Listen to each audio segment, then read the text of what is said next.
Pai, do Filho e do Espírito Santo. Amém. Vinde, Espírito Santo, enchei os corações dos vossos fiéis e acendei neles o fogo do vosso amor. Enviai, Senhor, o vosso Espírito, e tudo será criado, e renovareis a face da terra. Oremos, ó Deus, que instruíste os corações dos vossos fiéis com a luz do Espírito Santo. Fazer que apreciemos retamente todas as coisas segundo o mesmo Espírito e gozemos sempre de sua consolação, por Cristo Senhor nosso. Amém. Se for possível, coloque as mãos nos seus ouvidos e vamos fazer uma oração, sobre a nossa cabeça, nosso entendimento. Se puder, mesmo com o microfone desligado, não precisa ligar, mas repita comigo, tá certo? Meu Senhor e meu Deus, eu vos peço que purificai os meus ouvidos, preparai o meu coração, iluminai o meu entendimento.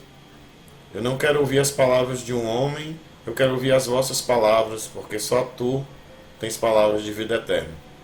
Amém. É uma alegria estar aqui com vocês, agradeço o convite para poder partilhar e aprender com vocês, porque eu acho que eu que acabo que bebendo mais do que conseguindo dar a beber, né? E no fim é Deus que faz, e é por isso que a gente pediu o Espírito Santo que ele nos ajude no nosso entendimento. E eu vou aqui projetar para vocês um material que vai ficar disponível também, tá certo?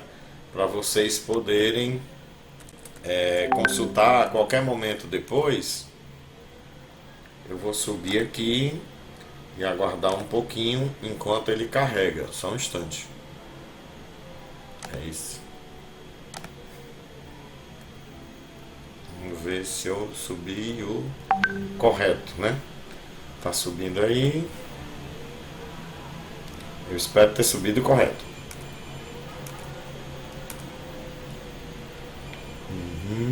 Muito bem. Então, deve estar aparecendo aí uma tela para vocês, o mês da Bíblia, né? 30 de setembro de 2020. Tá certo? É isso aí, né? Eu tô vendo aqui o Tarcísio. Tarcísio, se deu certo, dá um ok. Ah, É, obrigado. Pronto. Então é esse mesmo. tá certo. Vamos para frente. O que foi que a gente procurou aqui preparar, né? Graças a Deus, como nós somos uma família católica, né? E católica fervorosa. Então a gente vai poder conversar aqui coisas que com a presença de pessoas menos envolvidas com a igreja ou menos preparadas, a gente talvez não pudesse aprofundar tanto.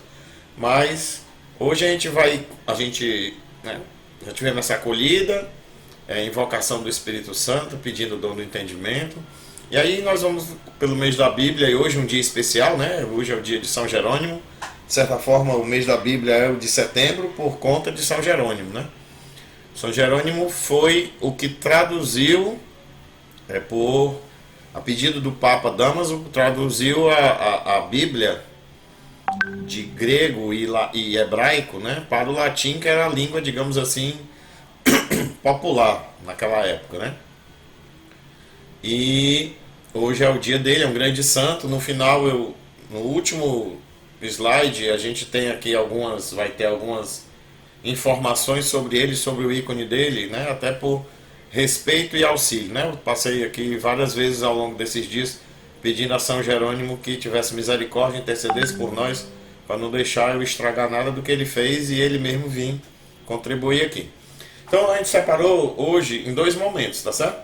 Nós vamos ter um primeiro momento especificamente sobre as Sagradas Escrituras e a igreja em si, com relação às Sagradas Escrituras, porque tem várias coisas que eu acredito, né, que é muito importante que nós católicos tenhamos conhecimento até para fortalecer a nossa fé, né, aumentar a nossa couraça, como a de São Miguel, né, aumentar, engrossar a nossa couraça contra ataques da fé. E no segundo momento vamos conhecer como é que alguns monges viveram e sugeriram que nós tenhamos a nossa vida de oração conectada com a palavra, e vamos exercitar um pouquinho com a graça de Deus. E por fim, vamos renovar nossa consagração a Nossa Senhora, porque é ela que está aqui, né, corrigindo toda a besteira que eu falo para vocês ouvirem tudo direitinho. Então vamos para frente. Então vamos começar pelas Sagradas Escrituras e a Igreja, né? Então, já no Evangelho de São João, começa logo assim, né? São João capítulo 1, versículo 1. No princípio era o Verbo, e o Verbo estava junto de Deus, e o Verbo era Deus. E aproveitando já esse primeiro versículo de São João, só uma observação. Eu procurei, e peço perdão se tiver falhado em algum momento, já vou pedindo perdão adiantado, mas eu procurei que todas as citações bíblicas fossem da tradução da Bíblia da Ave Maria, certo? Porque em geral é uma Bíblia mais comum, né? Que a maioria das pessoas tem, uma Bíblia muito boa para oração. Eu já vou adiantando que, se eu puder indicar alguma coisa para exercícios de oração, eu recomendaria a versão da Bíblia da editora Ave Maria. Aí depois a gente fala sobre outros. E aí, existe um documento muito importante do Papa Bento XVI chamado Verbum Domini, né? Nesse documento, e a gente vai usar muito desse documento nessa primeira parte, ele tem um momento que o Papa disse o seguinte: esta palavra, o verbo, né? Ele está falando do verbo ali de São João, tá certo? Que em grego é o logos, né? Jesus é o logos do Pai, né? Aí se traduz como uma palavra, como o verbo, né? Logos é de onde vem lógica, né? Então, assim, é quase como se fosse assim: Jesus, ele está perfeitamente ligado ao pensamento do Pai, né? A lógica do Pai, porque ele é o próprio logos do Pai. Então, ele é o verbo. Aí o Papa Bento XVI nos diz: esta palavra, este verbo, que permanece eternamente, né? E é importante o pensamento, a palavra eternamente aí, porque não é só assim, é de agora para sempre. Não, não é só de agora para sempre. É de antes, inclusive. Então é de toda a eternidade, sem princípio e sem fim, né? Toda a eternidade. Então, a palavra, o verbo permanece eternamente, entrou no tempo. Essa frase que às vezes passa desapercebida, a gente às vezes a gente lê algumas coisas e às vezes a gente não se apercebe da profundidade, né? E o Papa Bento XVI armaria: para ler os escritos do homem, já tem que rezar antes, para Deus ajudar a iluminar, porque é profundo demais tudo que o Papa Bento XVI escreveu, e com a graça de Deus continua escrevendo, né? Que Deus dá a graça, ele escreva muito. Então, quando o Papa diz isso, ele diz o seguinte: o verbo, a segunda pessoa da Santíssima Trindade, ele veio a este mundo. Ele que está na eternidade com o Pai e o Espírito Santo, ele rompeu os limites entre a eternidade e a nossa temporalidade e se fez presente no mundo, né? Então, assim, é o mistério da encarnação. Nessa frase, o Papa Bento XVI está chamando a atenção do mistério da encarnação. A palavra de Deus se fez carne e habitou entre nós, que é o que está no versículo 14, primeira parte do versículo 14 de São João. E aí o próprio Jesus, já lá na frente, inclusive depois de ressuscitado, chega para os discípulos e diz: ide por todo mundo e pregai a boa nova a toda criatura. Né? A palavra de Deus, aí vem novamente o Papa Bento XVI para nos ajudar. A palavra de Deus é ainda aquela pregada pelos apóstolos, porque foi ordem do próprio Jesus. Jesus é a palavra encarnada que passou seus ensinamentos e viveu com os apóstolos, os ungiu e os ordenou a propagá-lo enquanto agora palavra falada. Tá certo? Então, a palavra de Deus é ainda aquela pregada pelos apóstolos e transmitida na tradição viva da igreja. O que significa isso? Que os apóstolos começaram a falar, né? Olha, Jesus, aconteceu isso, aconteceu aquilo. Um exemplo bem rápido. Se a gente pegar o Evangelho de São Marcos, vai ter a parte em que Jesus entra com Pedro na casa daquela menina que estava morta, né? O pai foi falar com Jesus e eles foram até lá para Jesus, naquele momento, curar a menina. Aí chega uma pessoa e diz: não incomode mais o mestre, a menina infelizmente morreu. E Jesus disse: né, calma. Você já pensou O choque que foi para aquele pai receber no meio da rua essa notícia, ele não estava nem com a filha naquela hora. E Jesus disse: tenha calma, vamos até lá. A menina dorme. Quando ele chega lá, não sei se vocês vão lembrar, no Evangelho de São Marcos está escrito assim: Jesus tomou só o pai, Simão Pedro, entraram. Jesus, se não me engano, pegou a mão da menina e disse: Talita cum, né? E está escrito dessa forma no Evangelho. Por que está escrito dessa forma no Evangelho? Porque era assim que São Pedro contava, né? O Evangelho de São Marcos, ele é, digamos assim, entre aspas, o Evangelho contado por São Pedro. Porque o que é que acontece? A gente sabe disso historicamente, os estudiosos confirmam isso, a grande maioria concorda, etc. São Pedro, quando ia pregar, ele só sabia aramaico. Então ele falava em aramaico, até começar a aprender alguma coisa de grego, mas ele falava em aramaico. E João Marcos, né, que é o evangelista, era o parceiro de São Pedro, digamos assim. Ele foi parceiro de São Paulo um tempo e ficou parceiro de São Pedro também.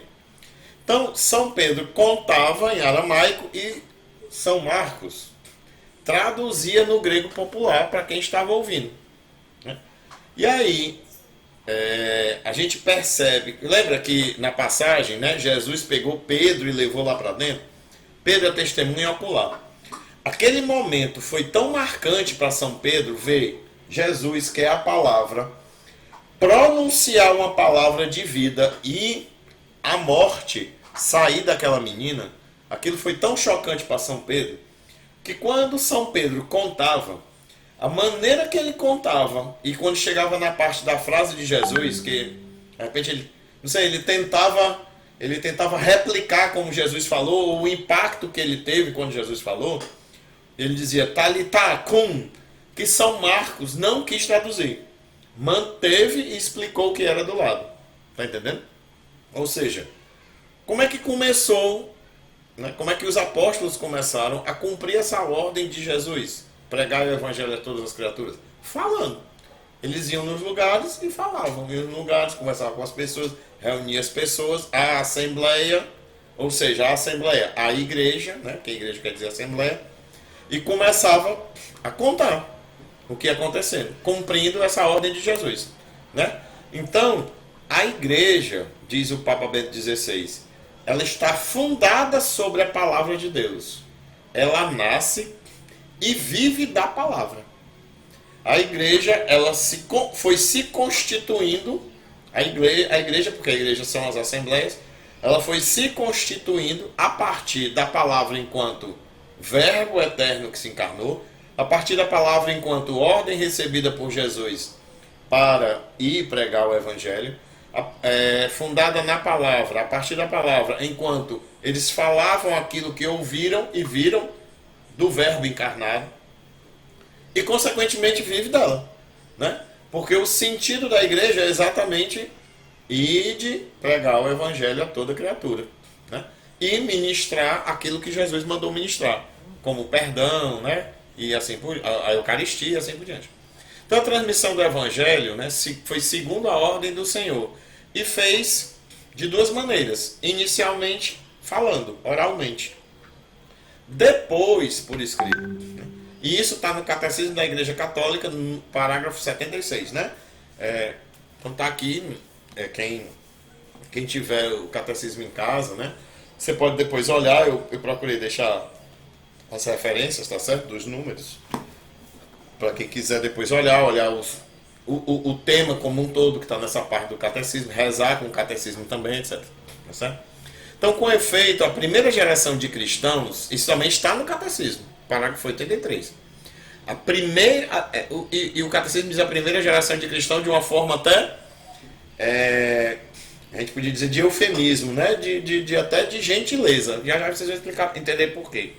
Mas a primeira geração de cristãos ainda não dispunham de um Novo Testamento escrito, claro.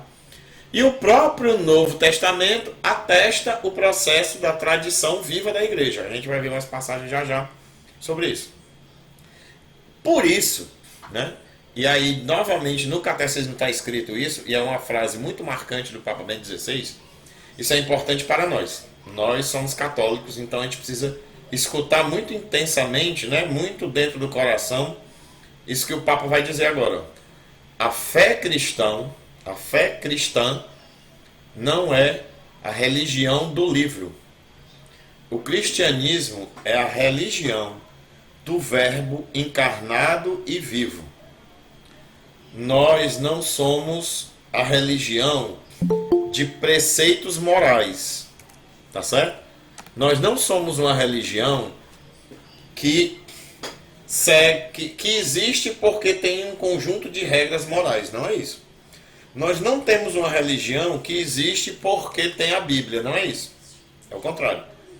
Porque nós somos a religião do Verbo que se encarnou, nós seguimos vários preceitos e mandamentos que ele mesmo deixou. E é por isso que nós amamos e veneramos a palavra escrita, porque ela é um símbolo da palavra encarnada, né? Então, isso é muito importante para nós, né? A gente começar a entender isso e vamos aprofundar mais, né? Tanto é que eu deixei aí no rodapé, não sei se vocês estão vendo, deixa eu até tirar um negócio aqui que está no meio da tela, pronto. Lembre que no nosso credo tem assim, creio na Santa Igreja Católica, né? Na verdade creio no Espírito Santo, na Santa Igreja Católica, na comunhão dos santos, na remissão dos pecados, na ressurreição da carne, na vida eterna. Amém. Vocês já pararam para observar que no credo apostólico, inclusive, né? O chamado credo apostólico, não tem creio na Bíblia? Eu não sei se vocês já tinham observado esse detalhe. Mas não existe no nosso credo apostólico, aliás, nem no Niceno Constantinopolitano, mas não existe no nosso credo escrito creio na Bíblia. É claro que nós cremos na Bíblia, mas não está no credo. Por que não está no credo? Primeiro, quando os apóstolos foram constituindo este credo, né? Existe uma tradição que diz que o credo provém dos apóstolos. Não tinha Bíblia, como é que eles iam crer na Bíblia se ela não existia? A Bíblia, como nós temos hoje, a gente vai ver já já, ela foi organizada, foi escrita inclusive e organizada ao longo do tempo, tá? Então, para crer na Bíblia, eu primeiro tenho que crer na igreja, porque a Bíblia vem da igreja. E a gente vai descobrir isso, vai confirmar isso daqui a pouco, tá? Então vamos seguindo. É por isso que a Sagrada Escritura, ela deve ser proclamada. Nós, assim, vamos ler a Bíblia? Não, ninguém lê a Bíblia numa missa. Nós proclamamos a Escritura. Ela deve ser escutada, lida, acolhida, vivida como palavra de Deus, mas dentro daquilo que é a tradição apostólica e não pode ser separado. Se eu separar a leitura, a proclamação, a escuta, a oração com a Bíblia da tradição da igreja, cria uma ruptura e pode criar uma loucura. E é por isso que a gente vê e viu ao longo da história loucuras de pessoas falando textos da Bíblia. Aliás, tem uma pessoa, horrível por sinal, mas tem uma pessoa que usou trechos da Bíblia contra Jesus. Você lembra disso? Né? Quando Jesus foi levado pelo Espírito Santo ao deserto, Satanás usou trechos da Escritura contra o Filho Eterno encarnado. Para você ver o perigo de se ter a Escritura dissociada da tradição da igreja. Tá certo? Mas vamos seguindo. Então não é possível uma compreensão verdadeira da revelação de Nosso Senhor Jesus Cristo fora da ação do Espírito Santo que se manifesta na vida da igreja. Através da obra do Espírito Santo e sob a guia do magistério, a igreja transmite a todas as gerações aquilo que foi revelado por Nosso Senhor Jesus Cristo. E aí tem uma outra frase É porque eu já estou querendo chamar o homem de santo, porque eu gosto muito dele, mas... Uma outra frase do Papa Bento XVI, que eu achei espetacular, é assim, ó.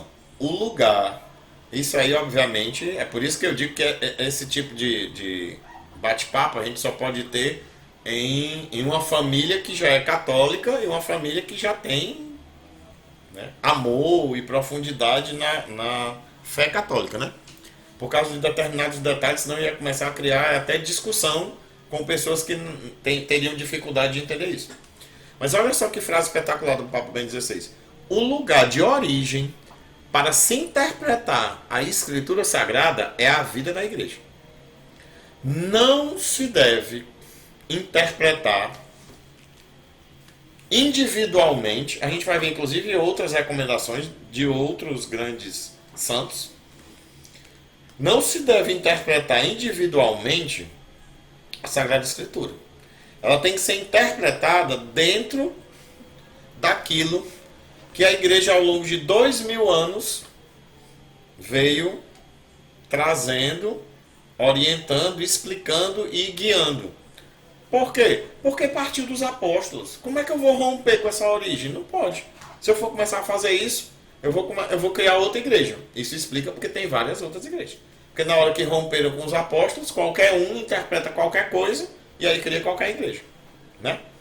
São Jerônimo recorda que sozinhos nunca podemos ler a Escritura. E olha aí quem falou, hein? Quem falou foi o homem que traduziu. Então assim, no Brasil, seja católico, seja protestante, qualquer Bíblia que você vá ler, obviamente tem detalhes de tradução do latim para o português. Mas, no original latim, quem traduziu foi São Jerônimo. Aí o que é que o próprio São Jerônimo diz? Não vá... Aliás, diz assim, né? Nunca devemos nem ler a Escritura sozinho, é para a gente ler em grupo, né? Compartilhar e à luz do magistério da igreja. E para que a gente possa, então, bem viver, ler, interiorizar, orar com as Escrituras Sagradas, a gente tem que pedir a ação do Espírito Santo e temos que tentar conhecer o que é que a igreja, a mãe igreja, vem ensinando sobre aquele trecho que você está lendo, a Escritura como um todo, ao longo de 2000 anos, né? Para quê? Para que estejamos em comunhão. Porque no nosso credo a gente diz, creio na comunhão dos santos. Tá certo? Eu creio na comunhão dos santos. Então, eu vou pedir a vocês só um instantinho, que eu esqueci de botar o carregador.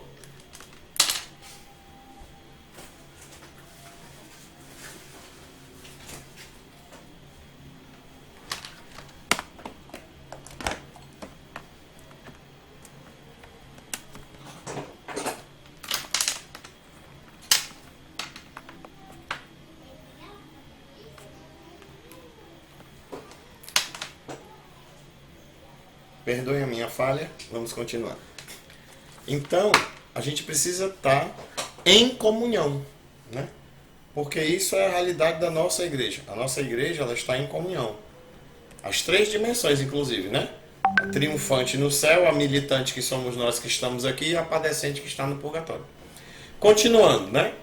Afirmações dos santos padres, textos... assim, deixa eu explicar quem são os santos padres, né? Rapidinho para quem não conhece.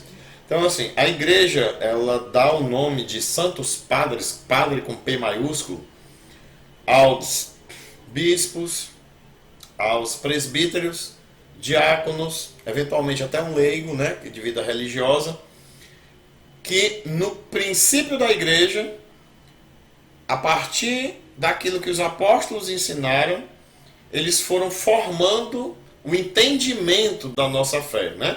A fé estava lá, é a fé dos apóstolos que conviveram com Nosso Senhor, que são testemunhas da ressurreição, né? Que essa digamos assim, a função do apóstolo. A gente vê isso na eleição de São Matias, no Atos dos Apóstolos.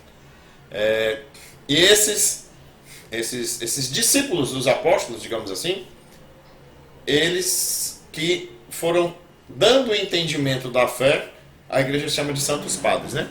Então vamos lá, afirmações dos santos padres. Testemunho a presença viva da tradição, mediante a qual conhece a igreja a lista inteira dos livros sagrados. E a própria Sagrada Escritura estende-se nela, nessa lista, mais profundamente e torna-se incessantemente operante em nossas vidas, né? Papa Bento XVI, né? Aliás, perdão, aqui já não é nem o Papa Bento XVI, não é a Verbum Domini, é a Dei Verbo, que faz parte dos documentos do Concílio Vaticano II. Então, foi a tradição apostólica que fez a igreja discernir que escritos eram inspirados por Deus e que outros escritos poderiam ser até fatos históricos, né? Mas que não eram inspirados por Deus. Tá certo? Então, a igreja, ao longo de anos, nós vamos ver esse detalhe, foi dizendo mais ou menos assim: não, peraí, esse texto realmente é inspirado por Deus. Por exemplo, esse texto é Jesus. Não, esse texto não é Jesus. Está falando, mas não é a palavra de Jesus que a gente recebeu dos apóstolos, os apóstolos receberam de Cristo, etc. Então não entra na Escritura, né? Não entra na Bíblia, digamos assim. Tá joia? Então foi a própria igreja que definiu quais livros são os livros que devem estar na Bíblia, né? Isso não deve ser surpresa para nós. Às vezes para algumas pessoas é estranho que de vez em quando acontecem umas coisas meio loucas no mundo. Há uns 15 anos atrás, eu acho, saiu um livro chamado Código da Vinci. Não sei se vocês lembram disso, né? Se alguém leu o livro ou soube da confusão. Aí ele foi falar do Evangelho de Maria Madalena, tá certo? Aí foi uma confusão no meio do mundo. O quê? Tem um Evangelho de Maria Madalena? Não sei o quê. A igreja escondeu. E como a igreja escondeu? A igreja sempre soube que existia esse Evangelho. Só que ela sempre disse que esse Evangelho não é inspirado. Assim como existe o Evangelho de Tomé, o Evangelho secreto ou discreto de Marcos, eu até estou esquecendo os outros nomes agora. Mas assim, tem vários. Quer dizer, nós temos os Atos dos Apóstolos. Existe um documento chamado Atos de Pedro. Tá certo?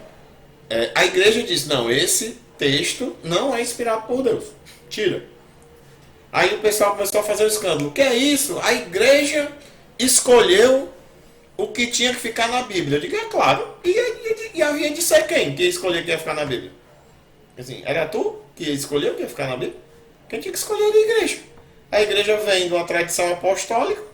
Ela é a única que tem autoridade espiritual e até humana e histórica para escolher e dizer quais são os livros, né? E aí foi um escândalo há 15 anos atrás. Sei não. Vamos para frente. Foi a tradição apostólica. Perdão. O terceiro.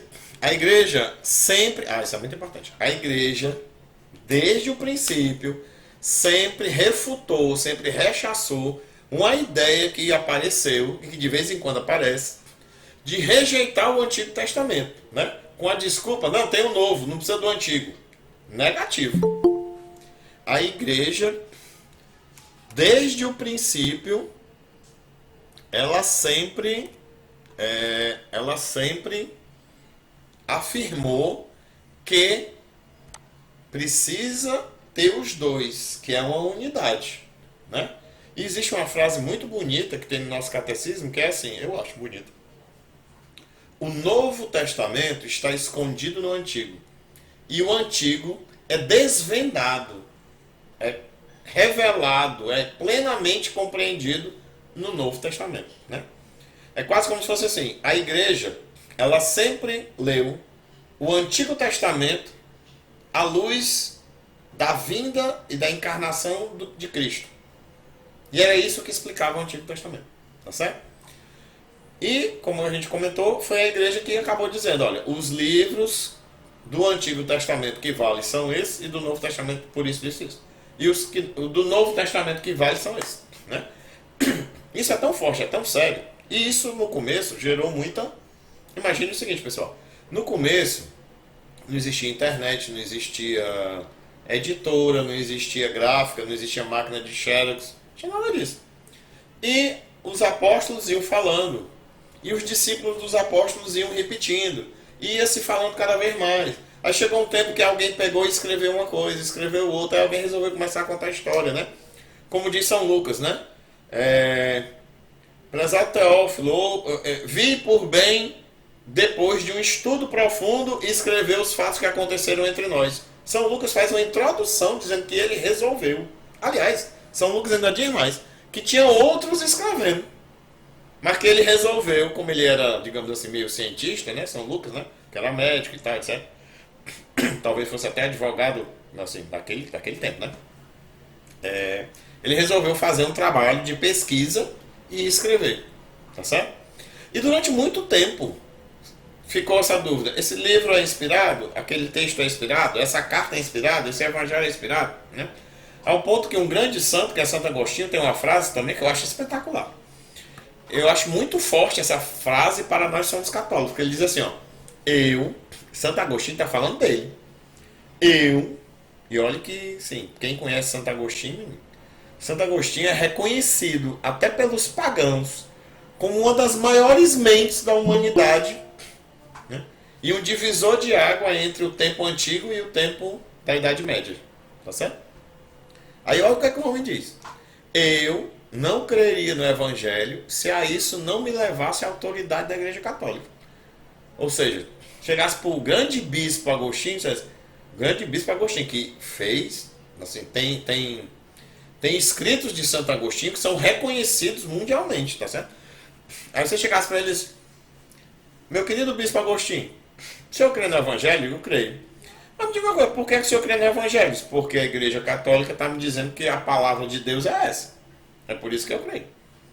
Isso, pessoal, é como se fosse assim, você está levantando um prédio e aí o Agostinho está chamando a atenção da fundação desse prédio. Por que esse prédio, vou usar essa comparação, tá certo? Por que esse edifício, essa catedral tão magnífica que é a igreja fica de pé? Porque ela tem uma sustentação muito grande naquilo que é a tradição que veio dos apóstolos. E isso explica por que ao longo do tempo cada coisa foi se montando e foi se resolvendo, digamos assim. Então, vamos entender aqui um pouquinho a história da Sagrada Escritura e os combates e alguns combates que a igreja teve para a gente passar para a vida de oração, tá certo? Então, assim, primeiro, né, a gente sempre chama a Bíblia, né? Tem a Bíblia, né? A Bíblia é uma palavra que é plural, quer dizer, não no nosso português, né? Mas na origem é plural. Né? Que Bíblia quer dizer conjunto de rolos ou conjunto de livros, tá certo? Né? Bíblia é o plural de Bíblia. E aí vamos lá, Antigo Testamento, depois a gente vai para o Novo e depois a gente vai para os combates. O Antigo Testamento, ele levou praticamente 1000 anos para ser escrito, pelo que se conhece hoje de estudos sobre a Bíblia, sobre os textos sagrados e arqueologia, etc. Tá certo? Existe uma tradição, né? Algumas pessoas, alguns estudiosos não concordam, outros acham que é possível, outros acham que foi. Então existe uma tradição de que o próprio Moisés tenha começado a escrever, né? Mas obviamente ele não escreveu tudo, principalmente porque, né, no livro do Êxodo tem narrando a morte de Moisés, né? Então não dá para Moisés escrever a própria morte, né? Não tem condição. Mas existe uma tradição que Moisés tenha começado alguns escritos, algumas partes dos escritos e tal, etc. Mas aí eu queria que vocês entendessem o seguinte. Imagina aí, ó, 1000 anos antes de Cristo, por exemplo. 1000 anos antes de Cristo são 3000 anos atrás. 3000 anos atrás, pouquíssimas pessoas de qualquer povo sabia ler e escrever, entendeu? Então não adiantava eu escrever, por exemplo, eu sou um pai de família de 3000 anos atrás. Ah, eu vou pegar agora os escritos para ler para minha família ler. Não funcionava assim. Para começar, provavelmente eu não sabia ler. Então não adiantava nada eu pegar o escrito. Segundo, não era fácil nem barato ter algo escrito. Era caro e era complicado ter algo escrito. Há 3000 anos atrás praticamente não tinha papel. Não era assim essa flexibilidade. Era outra situação. Era tábua de argila, era pedaço de pedra e assim por diante, tá certo? Então não se lia e não se escrevia assim. E como é que então se passava? Falando, né? Falando, né? Deus deu a boca e foi para isso mesmo. Então, durante mais de 1000 anos, o Antigo Testamento para os judeus eram passados falando, né? E quando foi que se intensificou a escrita do Antigo Testamento? Foi no cativeiro da Babilônia, para alguns estudiosos, ou depois do cativeiro da Babilônia, né? Por quê? Porque imagina o seguinte, né?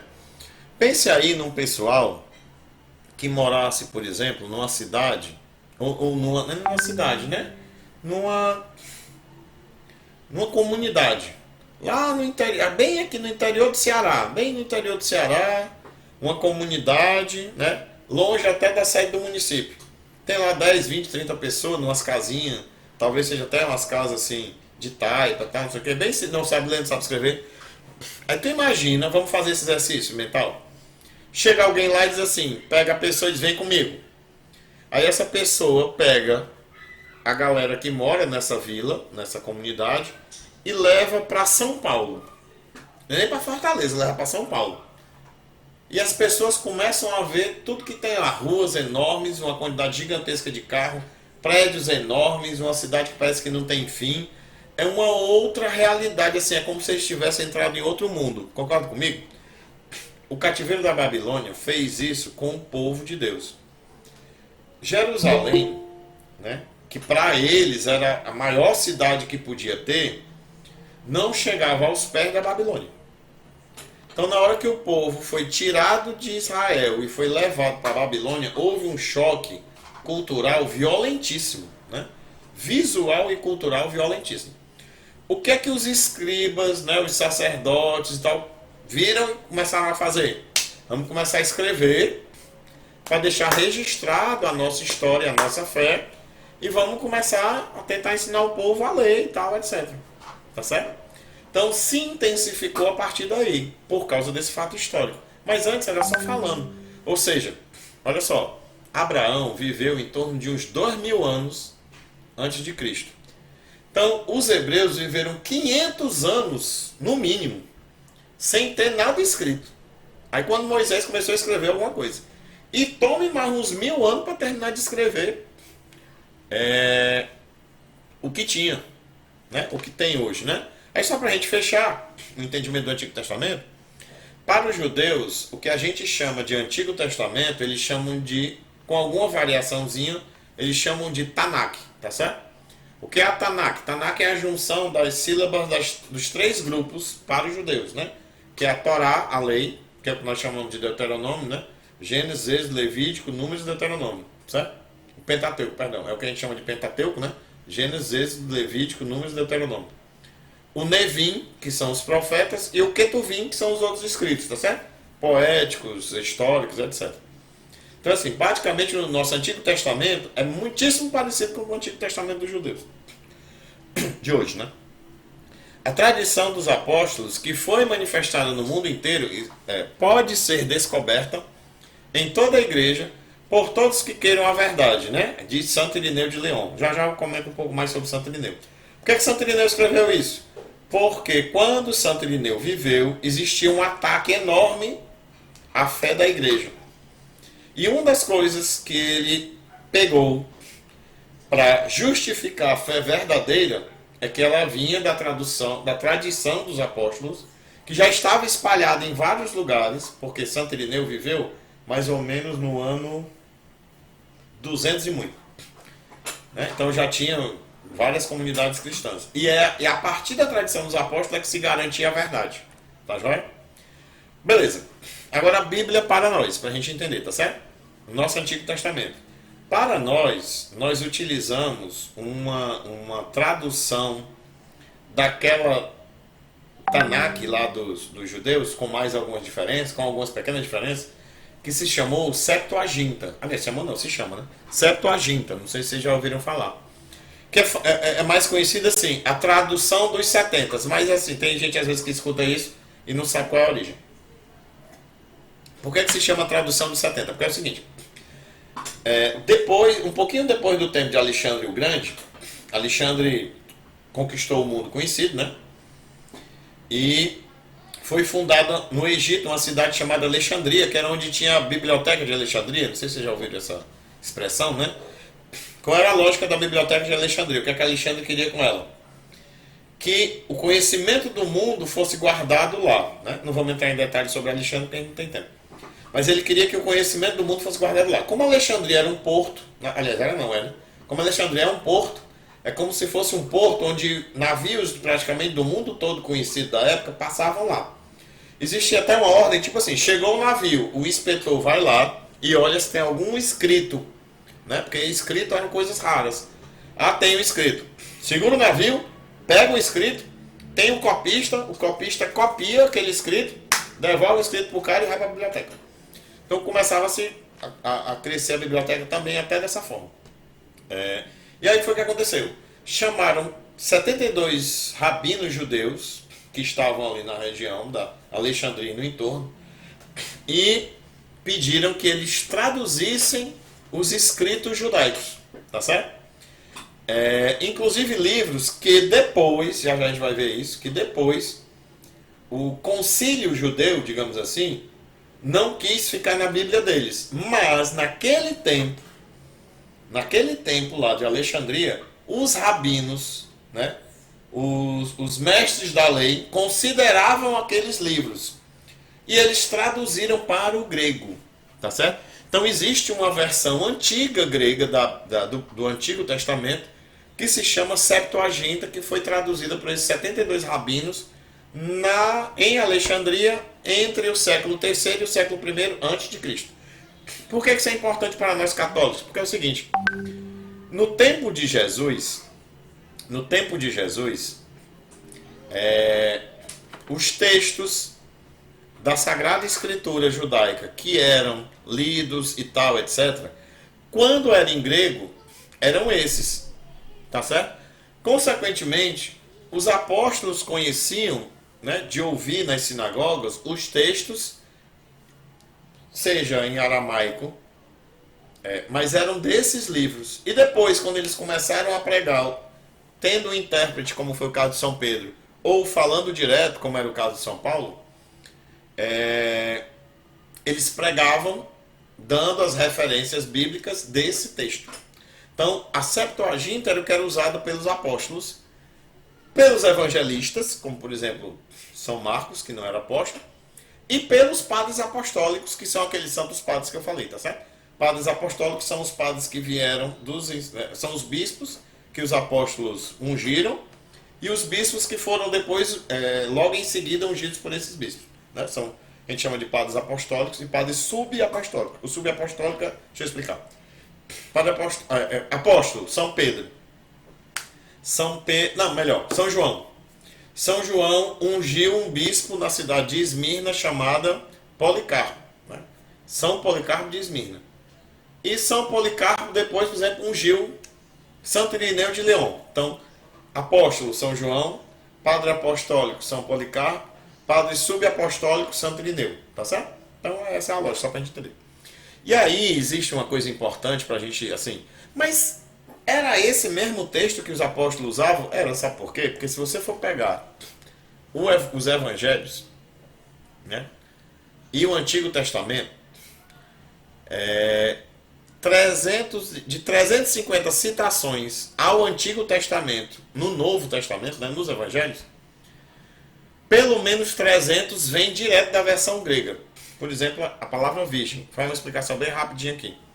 Essa passagem acho que todo mundo conhece, né? No sexto mês, o anjo Gabriel se dirigiu à cidade da Judéia, a uma virgem, e o nome da virgem era Maria. Né? Aonde está escrito explicitamente a palavra virgem? No grego. Quando os rabinos traduziram do hebraico para o grego, a gente precisa entender questões linguísticas, só para a gente entender, para a gente ficar seguro na nossa fé também. Questões linguísticas. A língua dos judeus era uma língua muito básica, aramaico, as línguas semíticas, digamos assim, são línguas muito básicas, hebraico, aramaico, tá certo? Então, às vezes você tem uma palavra que pode se usar para muitas coisas, né? É a confusão daquela história dos irmãos de Jesus. Irmão, naquela linguística, não é exatamente o irmão que nós usamos hoje em português. Que irmão é irmão mesmo, né? É como se fosse parente. Então, lá no hebraico, quando foi escrito, não existia assim palavras tão separadas. A palavra mais parecida em português que a gente podia usar no texto é como se fosse assim: o arcanjo São Gabriel foi à cidade de Nazaré, não sei o quê, a uma moça chamada Maria. E o nome da moça era Maria. Você concorda comigo que em português moça quer dizer uma jovem, mas moça também quer dizer uma virgem? Concorda comigo? Né? É porque nós temos essa palavra em português que pode significar duas coisas. A mesma coisa lá no hebraico. Olha só como é as coisas de Deus. Quando chegou o tempo dessa tradução, os rabinos, quando foram traduzir para o grego, no grego tem a separação. E Deus inspirou os rabinos a traduzirem como a virgem. Não era menina, que era, mas não era isso que Deus queria dizer. Queria dizer a virgem. E o nome da virgem era Maria. Ou seja, na hora que o Evangelho está falando de Nossa Senhora, ele está usando a tradução grega. Certo? Guarda isso aí. Ou seja, a nossa fé que vem dos apóstolos, os apóstolos usavam a tradução grega. Aí o que foi que aconteceu? Os nossos irmãos protestantes, depois quando Lutero começou o movimento dele em 1517, adotaram, olha como é interessante isso, é esquisito de certa forma, adotaram a lista do Antigo Testamento dos judeus e não dos apóstolos. Né? Porque deixou de seguir a igreja, né? Como eles não queriam estar sob a autoridade da Igreja Católica, eles disseram, não, peraí, não vamos usar a lista da Igreja Católica. O que é que os judeus estão usando? Não, os judeus usam isso aqui. Ah, então vamos usar isso aí também. É por isso que tem livros a menos, e no deles tem 66. Tá certo? Agora, olha só, os judeus só oficializaram essa lista no século VII depois de Cristo. Ó, depois de apóstolo e muito. Então, assim, os nossos irmãos protestantes, eles adotam a Bíblia se submetendo à autoridade dos rabinos judeus de 1600 lá pedrada, de 600 lá pedrada, e não como nós, que, como diz Santo Agostinho, nós cremos na Bíblia por causa da igreja. E a igreja que vem da tradição dos apóstolos, né? A tradição dos apóstolos que foi manifestada no mundo inteiro, o que São Irineu falou, né? Nesses dois temas, tá certo? Então isso para a gente entender um pouquinho, né? Essa confusão que existe da Bíblia dos protestantes, da nossa Bíblia e tal, não sei o que, só para você ficar tranquilo. E se alguém vier falar alguma coisa, reza por ele, ignora, vai para frente. Nós estamos tranquilos, estamos bem. Vamos para o Novo Testamento, né? Que aí não tem discussão. Os livros que tem no nosso Novo Testamento, tem no Novo Testamento dos irmãozinhos protestantes. Né? Agora, olha só, bem interessante. Pessoal, a igreja viveu mais ou menos, a igreja que nasceu, né? Jesus disse, vai pelo mundo pregar o evangelho. Pronto, começou lá. Levou uns 23 anos para ser escrito o primeiro texto do Novo Testamento. E levou uns 400 anos para bater a lista final do Novo Testamento. Entendeu? Então, assim, a nossa igreja viveu 23 anos sem nada escrito. Quando começou a ser escrito, estava escrito em um lugar. De repente alguém copiou, mas no resto do lugar tudinho não tinha nada escrito, não. E levou 400 para poder fechar o martelo e dizer, não, realmente a lista de Deus, que Deus quer é essa. Pronto, agora todo mundo vai usar. E não vai mais um ter uma lista, outro ter outra. Né? Isso é natural, é uma coisa que está assim, que tá nascendo, né? A gente até usa essa expressão que eu acho até bonito. A igreja nascente e tal, não será assim, assim, sabe? E realmente a igreja nascente estava nascendo e as coisas estavam sendo entendidas, né? Estavam sendo entendidas. O primeiro texto do Novo Testamento que provavelmente foi escrito foi a primeira carta de São Paulo aos Tessalonicenses. A maioria dos historiadores concordam com isso. Agora, tem alguns estudiosos que acham que pode ter sido a carta de Santiago e outros que acham que pode ter sido a carta de São Paulo aos Gálatas, né? Mas a maioria bate com a primeira carta de São Paulo aos Tessalonicenses, tá certo? Estudos e tal, arqueológicos e etc. apontam isso. Aí olha só, o processo de definição das listas foi complexo, né? E foi demorado. Tendo listas iniciais 160 depois de Cristo. Então, já no ano 160, tinha comunidades, a gente precisa entender, os apóstolos saíram e foram fundando comunidade. Não existia internet, não existia telefone, levava-se dias, semanas ou meses para ir de um lugar para o outro. Então não era a comunicação que a gente tem hoje. É natural que uma comunidade, de repente, conseguiu uns textos e ficou com eles, né? Ficou no sentido de usá-los. Outra comunidade conseguiu alguns parecidos, outros diferentes, e foi usando. Então, foi surgindo listas diferentes e comunidades diferentes, né? E se tem isso já desde os anos 160. Aí o que acontece?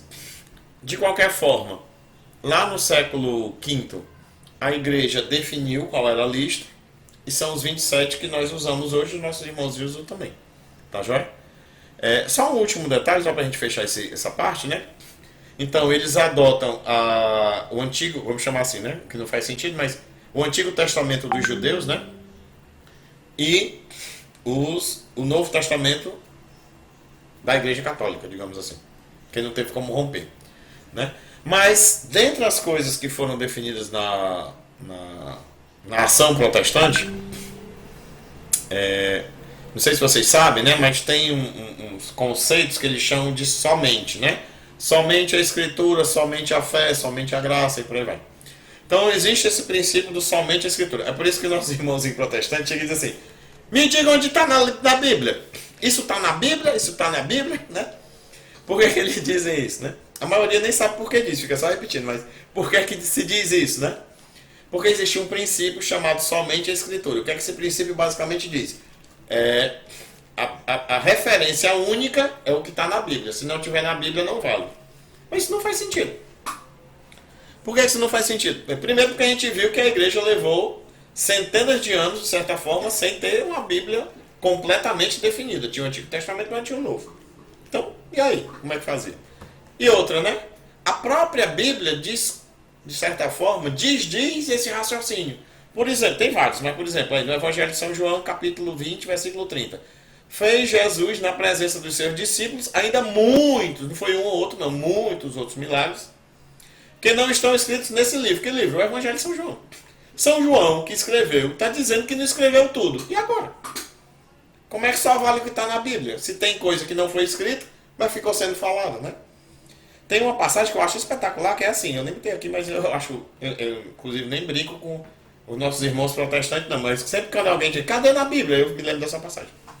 Tem uma passagem que diz assim: Jesus falou, existe mais alegria em dar do que receber. Aí a pergunta é, em qual dos 4 evangelhos está essa palavra de Jesus? Mateus, Marcos, Lucas ou João? Aí o cara não vai saber responder. Por quê? Porque não está em nenhum deles. Está numa carta de São Paulo. São Paulo é que diz que Jesus disse que há mais alegria em dar do que receber. Não está nos evangelhos. E aí, se essa carta de São Paulo não tivesse entrado? Jesus não tinha dito, não? Tinha. Assim como ele disse várias coisas que não estão escritas. Certo? Bem, então agora vamos entrar na parte final dessa primeiro bloco, digamos assim, né? E vamos entender, só para a gente perceber, que às vezes a gente vê a igreja hoje sendo muito atacada. Eu sei que isso dói o coração de vocês, dói o meu. A gente vê confusões, desentendimentos, ataques mesmo. Mas assim, primeiro, vamos apacentar nosso coração. Porque a igreja é atacada há 2000 anos, né? E Deus, encarnado, disse que as portas do inferno não vão prevalecer sobre ela. E não prevaleceram jamais, não. Não prevaleceu nesses 2000 anos, então não vão prevalecer daqui para frente, né? Se tivesse que prevalecer, já tinha prevalecido. Tá? Então, desde o início, a igreja teve combates com relação à doutrina. E aí isso é muito, assim, não é só bonito da gente saber, não, né? É importante que a gente saiba para respeitar, para venerar, para admirar e saber no que é que nós estamos fundados. Pessoal, muitos bispos e presbíteros deram a vida, ou foram torturados, ou foram exilados, para garantir a nossa fé, né? Por exemplo, Santo Atanásio de Alexandria. Santo Atanásio de Alexandria, existe até dúvida se ele foi exilado 7 vezes ou 9 vezes, né? O pessoal tem dúvida. Rapaz, é o seguinte, ele foi de 7 a 9. De tantas vezes que o homem foi exilado, fora outras coisas que sofreu, defendendo a fé que hoje a gente professa. Quando a gente diz, creio em Deus Pai Todo-Poderoso, quando a gente vai à missa e tem aquele culto, a gente às vezes não sabe ou não lembra, mas muita gente deu sangue para que hoje eu possa ir numa igreja, numa missa, por exemplo, no domingo, e dizer, eu creio em Deus Pai Todo-Poderoso, Criador do céu e da terra. Tem sangue nisso aí. Quando eu estou falando, o sangue de mártires, o sangue de confessores estão brilhando no céu, glorioso, e é isso que me permite dizer que eu creio em Deus Pai Todo-Poderoso. Tá entendendo? Então, assim, tudo que nós temos dentro da nossa igreja vem de Deus e nós tivemos muitos heróis que viveram, morreram, sofreram, lutaram, debateram, deram a cara a tapa para que nós hoje possamos ter a Bíblia completa, conhecer mais a Deus e orar com ela, possamos ir a uma missa, possamos nos confessar, comungar, casar, ter padres ordenados, receber a unção final dos enfermos e por aí vai, tá certo? E no começo tem eu trouxe aqui 2 combates só pra gente citar, porque foram 2 combates em cima da questão das escrituras. Teve outros combates em cima de outras questões, mas o nosso assunto hoje é a escritura. Então assim, pessoal, assim que começou a igreja, já caiu logo de cara, assim, de testa, uma heresia, um combate, né? Mais que uma heresia, um combate chamado gnosticismo, né? Que assim, não é exatamente uma heresia, porque o gnosticismo é algo que existia fora da igreja, mas que começou a contaminar quem estava na igreja, né? É como se fosse assim, uma filosofia, tá certo? Que existia à parte, mas que essa filosofia começou a contaminar com as ideias dela quem estava dentro da igreja, tá certo? E começou a deturpar várias coisas. E aí, com relação à Bíblia, os gnósticos queriam colocar um bocado de coisa dentro da Bíblia, tá certo? Queriam que vários livros fossem incluídos aqui, mas que o magistério da igreja via esses livros e dizia, não, isso não é Jesus, não, isso não é inspirado. E aí a briga foi grande. Assim como também teve uma outra heresia de um homem chamado Marcião, é por isso que é chamado de marcionismo, que é o seguinte, Marcião era outro doido, né? Enquanto os gnósticos queriam botar tudo que é doideira dentro da Bíblia, o Marcião era doido por si mesmo e queria tirar as coisas da Bíblia. Então, por exemplo, Antigo Testamento fora. Antigo Testamento sai tudo, não, esse negócio do Antigo Testamento não sei o que e tal. E o Novo Testamento? Não, é o seguinte, Novo Testamento vamos ficar só com o de Lucas e ainda assim tirando umas coisas. E do resto todinho das cartas de São Paulo, tirando umas coisas. Então o homem queria tirar tudo da Bíblia. Então foram dois combates, um na direção do exagero para botar demais e outro no exagero de botar de menos, que a igreja teve que lutar. É por isso que eu digo, muitos santos morreram, sofreram, lutaram para que nós tenhamos essa Bíblia conosco, né? Aí é uma frase muito interessante aqui, um texto muito interessante de Santo Irineu, que ele diz assim: se os apóstolos tivessem conhecido os mistérios escondidos e os tivessem ensinado exclusivamente e secretamente aos perfeitos, sem dúvida os teriam confiados antes de a mais ninguém aqueles aos quais confiavam as próprias igrejas, as próprias assembleias, as próprias comunidades, que eram os bispos. Por que Santo Irineu escreveu isso? Santo Irineu é um grande combatente contra os gnósticos. Então, os gnósticos queriam colocar tudo e tinha uma história assim de passagens secretas que só alguns sabiam, obviamente eles, né? Eles é que sabiam, os bispos não sabiam, não sei o que e tal. E as pessoas começavam a se encantar com essa história, né? Aliás, hoje você vê muito isso na internet. Por exemplo, hoje, alguém divulga um vídeo assim. Não, vamos assistir uma live, né? Os 3 segredos de como cuidar de uma criancinha. Os 5 segredos de como ganhar dinheiro. Os 7 segredos... Aí vai todo mundo. O povo, assim, botou o nome segredo no meio, impressionante. O povo é doido por um segredo. Meu filho, se fosse revelar o segredo, para quem quisesse saber, não era segredo. Como é que isso é segredo, né? Mas o povo é doido. Se tiver segredo no meio, pronto. Isso sempre foi assim. Então o que é que os gnósticos faziam? Não, nós temos as mensagens e as palavras secretas de Jesus. Aí pronto, o povo ia todo atrás desses doidos, né? No lugar de ficar com os bispos. É por isso que Santo Irineu está dizendo, menino, se tivesse que ter algum segredo para os apóstolos deixar, eles não deixaram com os bispos, porque foram os bispos que passaram para quem receberam as comunidades e foram ungidos pelos apóstolos. Como é que vocês estão indo atrás de outras pessoas? Tem que ficar com os bispos. Pronto. É a mesma coisa para a gente dizer, né, para o nosso coração estar fortalecido e nunca querer deixar a igreja católica. Menino, por que tu vai para outra igreja?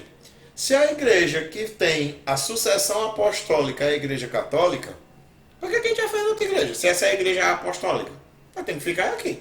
Amém? Vamos lá. Né? Vamos lá. Olha só o que tem na Bíblia, né? Antes de tudo, saber que nenhuma profecia da Escritura é de interpretação pessoal. Quem disse isso? O primeiro Papa, São Pedro. Para vocês verem que desde o começo já começou a ter confusão. Já tinha gente pegando, no caso, o Antigo Testamento, digamos assim, né? A Septuaginta, e dando a interpretação que ele queria. Não, é porque isso é assim, assado. Opa, aí chegou o Papa, botou moral. São Pedro botou moral. Epa, peraí, o negócio não é assim não. Tá pensando o quê? Nenhuma profecia da Escritura é de interpretação pessoal. Isso quer dizer o quê? Que é no seio da igreja, à luz de Cristo, que as profecias são interpretadas. Aí olha só essa dele também. Muitos os seguirão, falsos profetas, né? Porque ele estava falando de falsos profetas no versículo anterior. Muitos seguirão os falsos profetas nas suas desordens, e serão desse modo a causa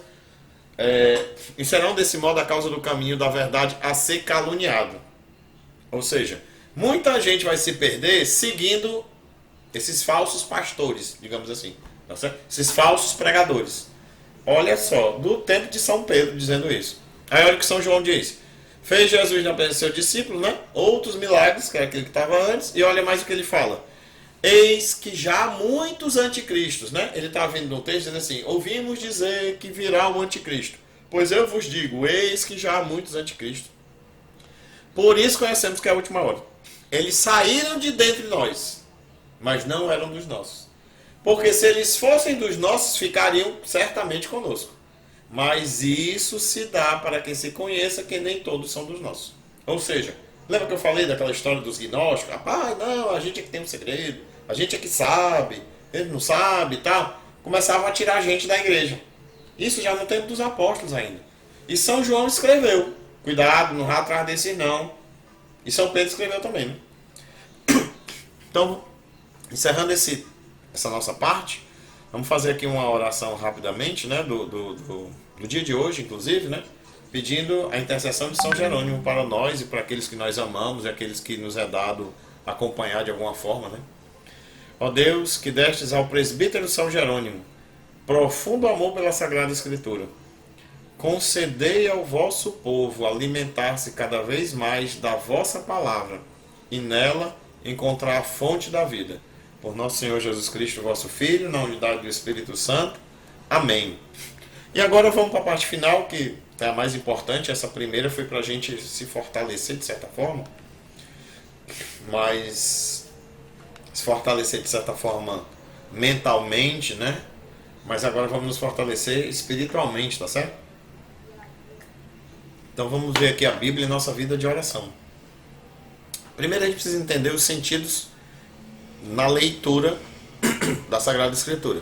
Isso que eu trouxe está no Catecismo da Igreja Católica, do número 115 ao parágrafo 116.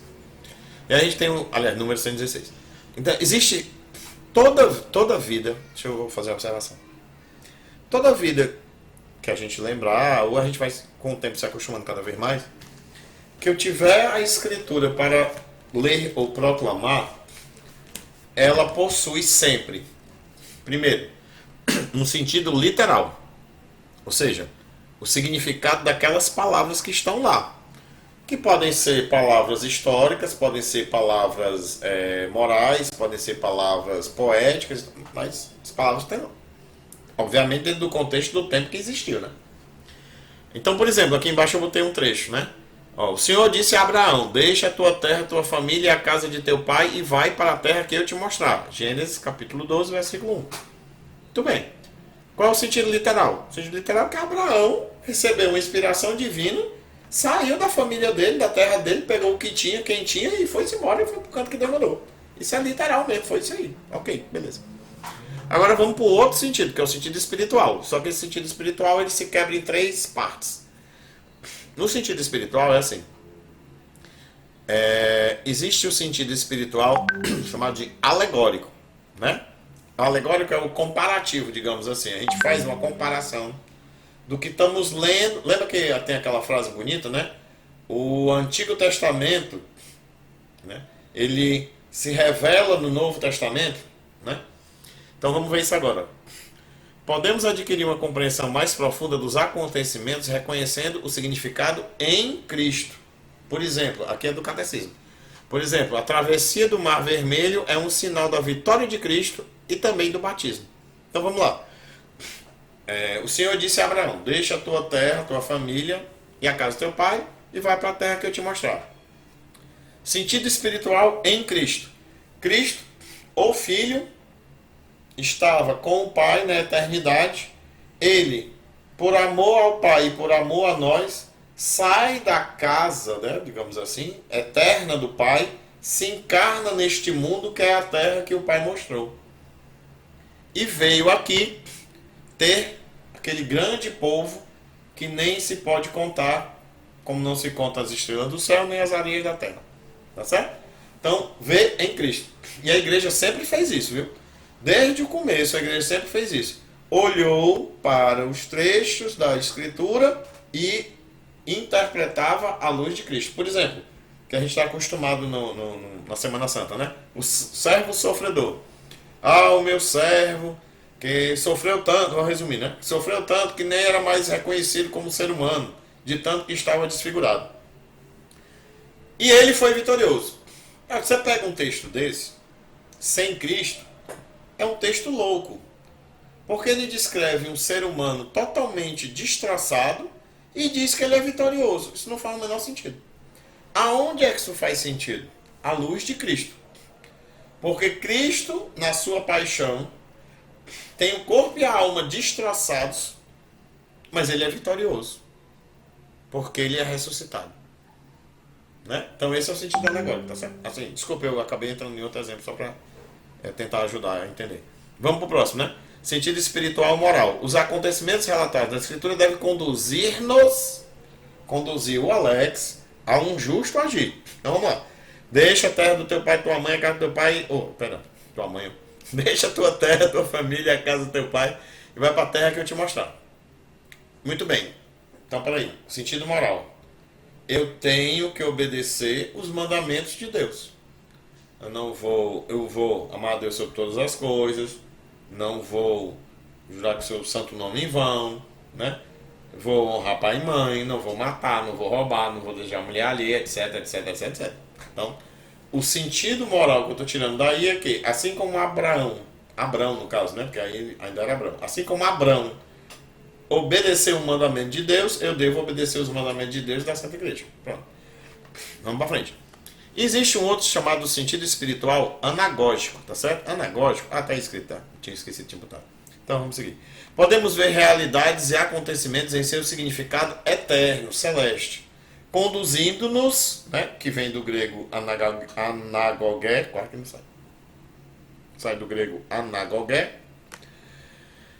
A nossa pátria celeste, né? Assim a igreja na terra é o sinal da Jerusalém celeste. Só para entender essa história do anagogé, é o seguinte: aná em grego, né, quer dizer como se fosse assim, para cima, tá certo?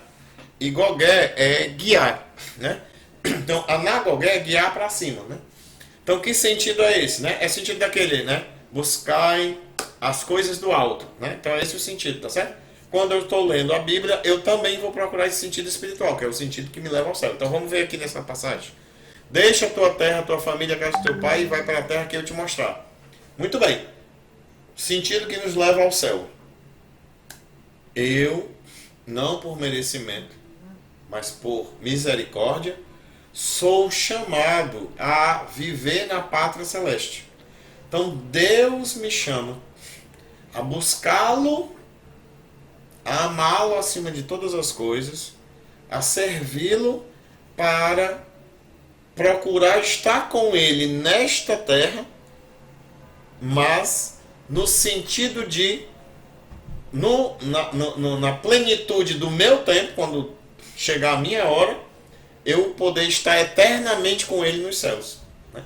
Então esse é o sentido espiritual anagógico que eu posso tirar dessa passagem. Amém?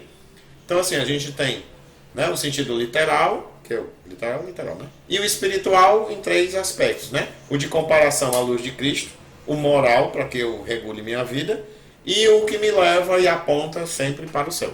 Tá certo? Muito bem. Entendido isso, vamos fazer agora alguns exercícios de oração para a gente encerrar. Vários de vocês já devem, acho que todo mundo conhece, né? A Lectio Divina, né? A Lectio Divina, dependendo de como você queira falar. Que aí o padre Reginaldo ajuda muito quando ele traduz como leitura orante, né? É uma grande ajuda que o padre dá. Então a gente tem a leitura orante. Talvez vocês já tenham visto várias explicações, mas eu não quis trazer uma explicação. Eu quis trazer um exercício, que não é meu, né? Obviamente, porque se fosse também não adiantava. Mas é de um santo homem chamado Dom Guido. Existe uma carta, aliás, primeiro, Dom Guido e o irmão Gervásio eram monges cartuchos, né? Eu não sei se vocês já ouviram falar dessa congregação da Cartucha. A gente é muito acostumado a ouvir dos carmelitas, né, por exemplo. Tem os carmelitas descalços, né? Os carmelitas, né? Eles ficam enclausurados em oração e tal, é um pessoal muito recolhido. Bem, Cartucho é ainda mais. Cartucho ainda é mais... Ainda tem mais oração que os carmelitas, é mais recolhido que os carmelitas, etc. Tanto que se escuta pouco. Até para você ter uma ideia, por exemplo, a gente conhece escritos de Santa Teresa, São João da Cruz, Santa Teresinha, né? Falando isso amanhã. Santa Teresinha do Menino Jesus, mas não se tem facilmente escritos de Cartucho, porque eles nem assinam, né? Mas são extremamente recolhidos. Só que existe uma carta que foi trocada entre Dom Guido e o irmão Gervásio, falando sobre a leitura, aliás, a leitura não, falando sobre a oração, a vida de oração, com a palavra de Deus. E é isso que é o que a gente chama de Lectio Divina, né? Ou leitura orante. Aí, como essa carta, inclusive, vocês vão poder receber, quem quiser ler a carta, eu recomendo que leia a carta, é maravilhosa essa carta. E eu trouxe alguns pontos dela, só pra gente exercitar, né? Aí que tem alguns trechos, né? Diz assim, um dia, isso o Dom Guido dizendo pro irmão Gervásio, escrevendo, né? Um dia, irmão Gervásio, ocupado no trabalho manual, comecei a pensar no exercício espiritual do homem. E eis que de repente, enquanto refletia, se apresentaram ao meu espírito, né, ele teve uma visão, 4 degraus espirituais. O degrau da leitura, o degrau da meditação, o degrau da oração e o degrau da contemplação. Essa é a escada dos monges que leva à terra do céu. É por isso que essa carta é chamada de escada do claustro, né? Claustro é onde ficam os monges, né? A escada dos monges, digamos assim, tá certo? Embora dividida em apenas 4 degraus, ela é um imenso, tem um imenso e incrível comprimento, com a ponta de baixo na terra e a parte de cima alcança os céus, né? E aí vamos pedir, fazer uma rápida, aqui é a oração do São Jerônimo, a gente já fez, vamos para frente, eu tô doido para rezar, né? E agora vamos fazer um exercício em cima disso para a gente guardar bem, né? Então vamos lá, ó. O exercício espiritual dos monges, né? O que é a leitura? A leitura é o estudo, não é ler por ler, né? É o estudo assíduo das palavras que tem na escritura, feito com aplicação, feito com dedicação, feito com esforço. Aí, assim, falando em termos de estudo, só a título de sugestão, eu comentei que eu particularmente recomendo para a oração a Bíblia da Ave Maria. Mas para estudo, quem quiser estudar, não leitura de oração, mas leitura para estudo, a Bíblia do Peregrino, tá certo? Quem puder e quiser, a Bíblia do Peregrino, talvez não vai dar para vocês verem, eu vou abrir aleatoriamente aqui em qualquer lugar. Mas a Bíblia do Peregrino ela é muito boa pelas notas de rodapé, né? Não pela tradução. A tradução não é uma tradução tão fácil, às vezes, quanto a da Ave Maria. Mas você pode, de repente, estar lendo a Ave Maria e se tiver a Bíblia do Peregrino, dar uma olhada nas notas. Tem página da Bíblia do Peregrino que tem mais nota do que texto bíblico, tá certo? Pronto, tá aqui um caso. Achei bem rapidinho. Tem mais nota de orientação para a gente estudar e entender do que texto da Bíblia propriamente dito, né? Então, quem quiser eu recomendo. Falando nesse tema agora. Vamos lá, então a leitura e a meditação, né? Olha só, a meditação é um esforço que eu faço com a minha mente para investigar com a ajuda da minha razão e dos conhecimentos que eu já tenho, por isso que é importante o estudo, as verdades que estão naquele texto bíblico. Já já a gente exercita, estou só pontuando. A oração. A oração é a religiosa aplicação agora do meu coração, da minha alma, onde eu vou pedir para afastar os males ou obter os bens. Celeste, no caso, né? Materiais também. Mas a partir daquilo que eu meditei em função daquilo que eu li, né? E por fim eu vou ter a contemplação, que é o quarto degrau, né? Que é uma certa elevação da alma. Ah, Deus vai elevar a alma, né? A contemplação não é um esforço nosso. A leitura é um esforço meu e seu. A meditação é um esforço meu e seu. A oração é um esforço meu e seu. Acabou a humanidade aí. A partir daí entra Deus, que vai nos levar à contemplação. Aí vamos ver aqui já já. Para nos preparar para esse exercício, vamos fazer uma rápida oração pedindo a graça, né? Tá certo? Então, se puder, reze comigo. Inspirai, Senhor, as nossas ações e ajudai-nos a realizá-las, para que em vós comece e para vós termine tudo aquilo que fizermos, por Cristo, Senhor nosso. Amém. Agora vamos à ação da leitura orante. Então vamos lá. Dom Guido, ele coloca umas coisas que eu acho lindas. Eu não vou passar por todas aqui, vocês podem ler depois, mas, por exemplo, ele realmente são explicações de quem vive, porque quem não vive não consegue explicar desse jeito. Olha só o que ele diz. A leitura procura a doçura da vida bem-aventurada. A meditação encontra essa doçura. A oração pede a Deus para receber essa doçura. E a contemplação em Deus experimenta a doçura. Só um homem que ora e vive isso consegue explicar dessa forma. A leitura, de certo modo, leva à boca o alimento sólido. A meditação mastiga e tritura esse alimento. A oração sente o sabor. E a contemplação é a própria doçura que dá felicidade e refaz. Aí outra forma que ele explica. A leitura é a casca. A meditação é a substância. A oração é a petição. Agora que eu entendi como é maravilhoso, eu quero. Então é a oração. E a contemplação é quando eu desfruto aquilo que Deus está me dando que eu pedi, né? Então vamos fazer aqui uma oração da igreja, para a gente se preparar para nosso exercício. Deus eterno e todo-poderoso, única esperança do mundo. Anunciastes pela voz dos profetas os mistérios que hoje se realizam. Aumentai o fervor do vosso povo, pois nenhum dos vossos filhos conseguirá progredir na virtude sem o auxílio da vossa graça. Por Cristo, Senhor nosso. Amém. Ou seja, Senhor, dai-nos a graça de receber de vós o dom da contemplação, porque sem a vossa graça nós não chegaremos lá. Então vamos aqui fazer um exercício, tá bom? Que é uma leitura que tem até na carta de Dom Guido. Aqui não tem nada Alex, tá certo? Assim, no resto também não tinha não, mas aqui principalmente, aqui é Dom Guido conosco. Dom Guido escreveu assim, ó. Bem-aventurado, ele pegou uma passagem. Bem-aventurados puros de coração, porque verão a Deus. Mateus capítulo 5, versículo 8.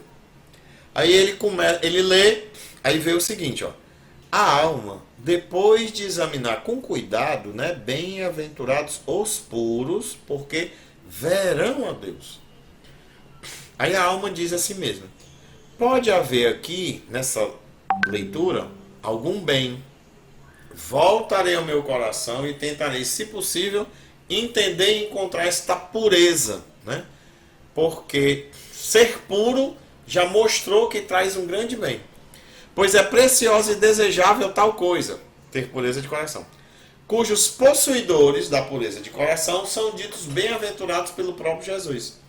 E é a qual se promete a visão de Deus, que é a vida eterna. Ver a Deus é a vida eterna, né? Tem até a música, né? Um dia verei a Deus. Eita, mas contemplando com os olhos meus é a felicidade sem fim. Mas essa é antiga, vamos para frente. E que louvada por tantos testemunhos na Sagrada Escritura essa pureza de coração. Tá? Então vamos fazer o seguinte. Nesses 4 passos, vamos pedir a intercessão dos 4 evangelistas. Então primeiro vamos pedir a São Mateus, rezando. Ó Deus, ao participarmos da alegria da salvação, que encheu de júbilo São Mateus, recebendo o Salvador na sua própria casa, concedei que sejamos sempre refeitos à mesa daquele que veio chamar a salvação não os justos, mas nós os pecadores. Por Cristo nosso Senhor. Amém. São Mateus roga por nós nesse passo da leitura. Aí vamos lá. Meditação. A passagem é: bem-aventurados os puros de coração, porque verão a Deus. Então, Dom Guido começa a meditar e diz: olha, a alma começa então a dedicadamente meditar. Ela não se detém no exterior, não para na superfície. Considere então a alma atenta que ele não disse bem-aventurados os puros de corpo, mas sim os puros de coração. Ele está meditando, está pensando. Pois não basta ter as mãos inocentes de más obras, se não tivermos no espírito purificados os pensamentos depravados. Aí ele vai lembrando na meditação de outras coisas que ele já leu e estudou. Isso o profeta confirma por sua autoridade ao dizer: quem será digno de subir ao monte do Senhor, ou de permanecer no seu lugar santo? O que tem as mãos limpas e o coração puro, né? Depois a alma considera quanto o próprio profeta deseja essa pureza. Aí ele vai lembrando de novo de outra passagem: ó meu Deus, criai em mim um coração puro e renovai-me o espírito de firmeza, né? Tem umas traduções que dizem: dai-me um espírito decidido. E ainda: se eu intentasse no coração o mal, não me teria ouvido o Senhor. Ou seja, se no meu coração eu cultivar o que é ruim, Deus não vai me escutar. Então ele começa a meditar, a pensar naquilo que ele leu e vai lembrando, né? O anjo da guarda vai ajudando, ele vai lembrando de outras passagens para reforçar, para fazer a conexão, e isso começa a penetrar na alma dele. Muito bem. Depois de ter refletido sobre esses pontos e outros semelhantes, né, com relação à pureza de coração, a meditação começa a pensar agora no prêmio. Como seria glorioso e deleitável, né?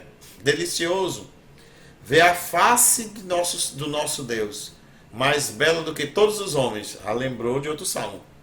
Coroado com o diadema que seu pai lhe deu no dia da ressurreição e da glória, o dia que o Senhor fez, né? Outro salmo. Então a alma percebe que nessa visão haverá aquela saciedade esperada pelo profeta, que dizia: serei saciado quando aparecer a tua glória. Aí Dom Guido é meio poeta, pelo visto. Aí ele encerra, comenta dizendo assim: ele chama a nossa atenção. Olha só, né? Vamos traduzir. Dom Guido me perdoe por tirar a poesia. Olha só quanto licor, né? Quanto sabor emanou daquela pequena uva. Olha como ele é poeta, né? Quanto fogo nasceu de uma pequena centelha, que era só aquela frase. Quanto se alargou na bigorna da meditação, né? Na bigorna, no esforço da meditação, esse pequeno pedaço de metal, ele está dizendo, né? Porque na bigorna você bate o metal, né? Para fazer, por exemplo, uma chapa, né? Então esse pequeno pedaço de texto: bem-aventurados os puros de coração, porque verão a Deus, né? Ele está exercitando a leitura orante conosco. Aí olha só o que ele diz: sinto como é fundo o poço, mas não passo ainda de um noviço rude que mal cheguei a tirar poucas gotas, né? Olha só, um homem, um monge de muita oração, um homem santo, diz assim: olha só como é profunda e pode ir muito mais além essa meditação focada para a oração que vai vir daqui a pouco na palavra de Deus, e eu sou ainda como que um noviço, mesmo eu só tirei algumas poucas gotas. Olha que humildade desse homem, imagina nós, né? Como nós temos que pedir a graça de Deus. Aí ele vai seguindo, né? E diz assim mais embaixo: a alma compreende quão suave seria experimentar essa pureza, né? Puro de coração, cuja meditação a fez saber quanta alegria e felicidade essa pureza traz. Mas aí, como é que ela vai fazer? Como é que a alma vai fazer isso, né? Ou seja, eu li, comecei a meditar, comecei a perceber como é bom aquilo que Deus está me dizendo. Se é bom, eu quero. Se é bom, eu quero. Mas peraí, eu quero, mas como é que eu vou fazer? Ardendo o desejo de possuir esse bem, não encontro em mim mesmo como alcançar. E quanto mais eu entendo, mais sede eu tenho, mais eu quero e reconheço que de mim mesmo, na minha miséria, não consigo alcançar. E agora o que é que eu vou fazer? Agora Só tem um jeito. Eu vou orar, vou pedir a Deus que Ele me dê o que eu não alcanço, né? Enquanto se dá a meditação, a dor da alma aumenta, a dor nesse sentido, né? Porque ainda não sente a doçura, não sente esse bem que a meditação mostrou que existe. Mas ela não tem. A meditação mostra que aquele bem, aquele encontro com Deus, aquele presente de Deus existe. Mas a meditação não dá esse presente. Ele só nos fez ver que ele existe. Porque não cabe a quem lê, nem a quem medita, alcançar essa graça, se não receber de Deus. Ler e meditar é comum tanto aos bons quanto aos maus. Essa frase é importante. Tanto gente boa quanto gente ruim, lê e medita. Qual é a diferença nossa para os maus, no caso? É porque nós vamos orar, né? E aí vamos pedir a São Marcos que rogue por nós, para nós passarmos para o próximo passo, né? Próximo degrau. Ó Deus, que concedestes a São Marcos, vosso evangelista, a glória de proclamar a boa nova, dai-nos assimilar de tal modo seus ensinamentos, que sigamos fielmente os caminhos de Cristo. Por nosso Senhor Jesus Cristo, vosso Filho, na unidade do Espírito Santo. Amém. Então agora nós vimos que é muito bom, né? Como tem aquela música, é bom e agradável, né? É muito bom. Mas e agora? Como é que a gente pega? Não pega, pede. Nós vamos orar. Vendo, pois, a alma que não pode por si mesma atingir este bem, e quanto mais ela entende, mais percebe que ela não alcança porque é divino, agora a alma, ou seja, eu e você, entendemos que nós precisamos nos humilhar diante de Deus e orar a Ele e nos refugiarmos na sua misericórdia. Eu li para conhecer, medito para entender mais a bondade e as maravilhas de Deus. Ao entender, descubro que não tenho como alcançar porque é divino e eu sou humano. Então eu me dobro agora em oração e vou suplicar. E aí Dom Guido fez a gentileza de escrever a oração que ele fez. E a alma diz, aí olha o homem orando: Senhor, que não és contemplado, senão pelos corações puros. Olha como ele começa a partir de tudo aquilo que ele entendeu, né, meditou da leitura, né? Então vamos lá. Senhor, que não és contemplado, senão pelos corações puros, eu procuro pela leitura, através da leitura e através da meditação, como pode ser adquirida essa verdadeira doçura do coração, a fim de que, por essa pureza de coração, conhecer-vos ao menos um pouco. E quanto mais vos conheço, tanto mais desejo conhecer-vos. Não já por conta da leitura, mas pela própria experiência de ir vos conhecendo. Isso não peço, Senhor, por meus méritos, mas por tua misericórdia. E eu confesso que eu sou um indigno pecador. Mas, Senhor, até os cãezinhos comem das migalhas que caem das mesas dos seus donos. Dai-me então, Senhor, uma gota ao menos do oceano celeste, que é a visão de vós. Olha que oração linda. A oração de uma alma que tem sede. E da sede que surgiu desse processo. Da leitura que apresentou, da meditação que aprofundou e percebeu a maravilha que é a promessa de Deus, mas que não pode alcançar. E agora ora humildemente, reconhecendo a grandeza do que Deus oferece, a divindade que Deus tem, a miséria que possui, e implora: dai-me, Senhor, pelo menos uma gota, um flash, um vislumbre da visão de vós, e eu vou ser plenamente feliz neste mundo. Amém?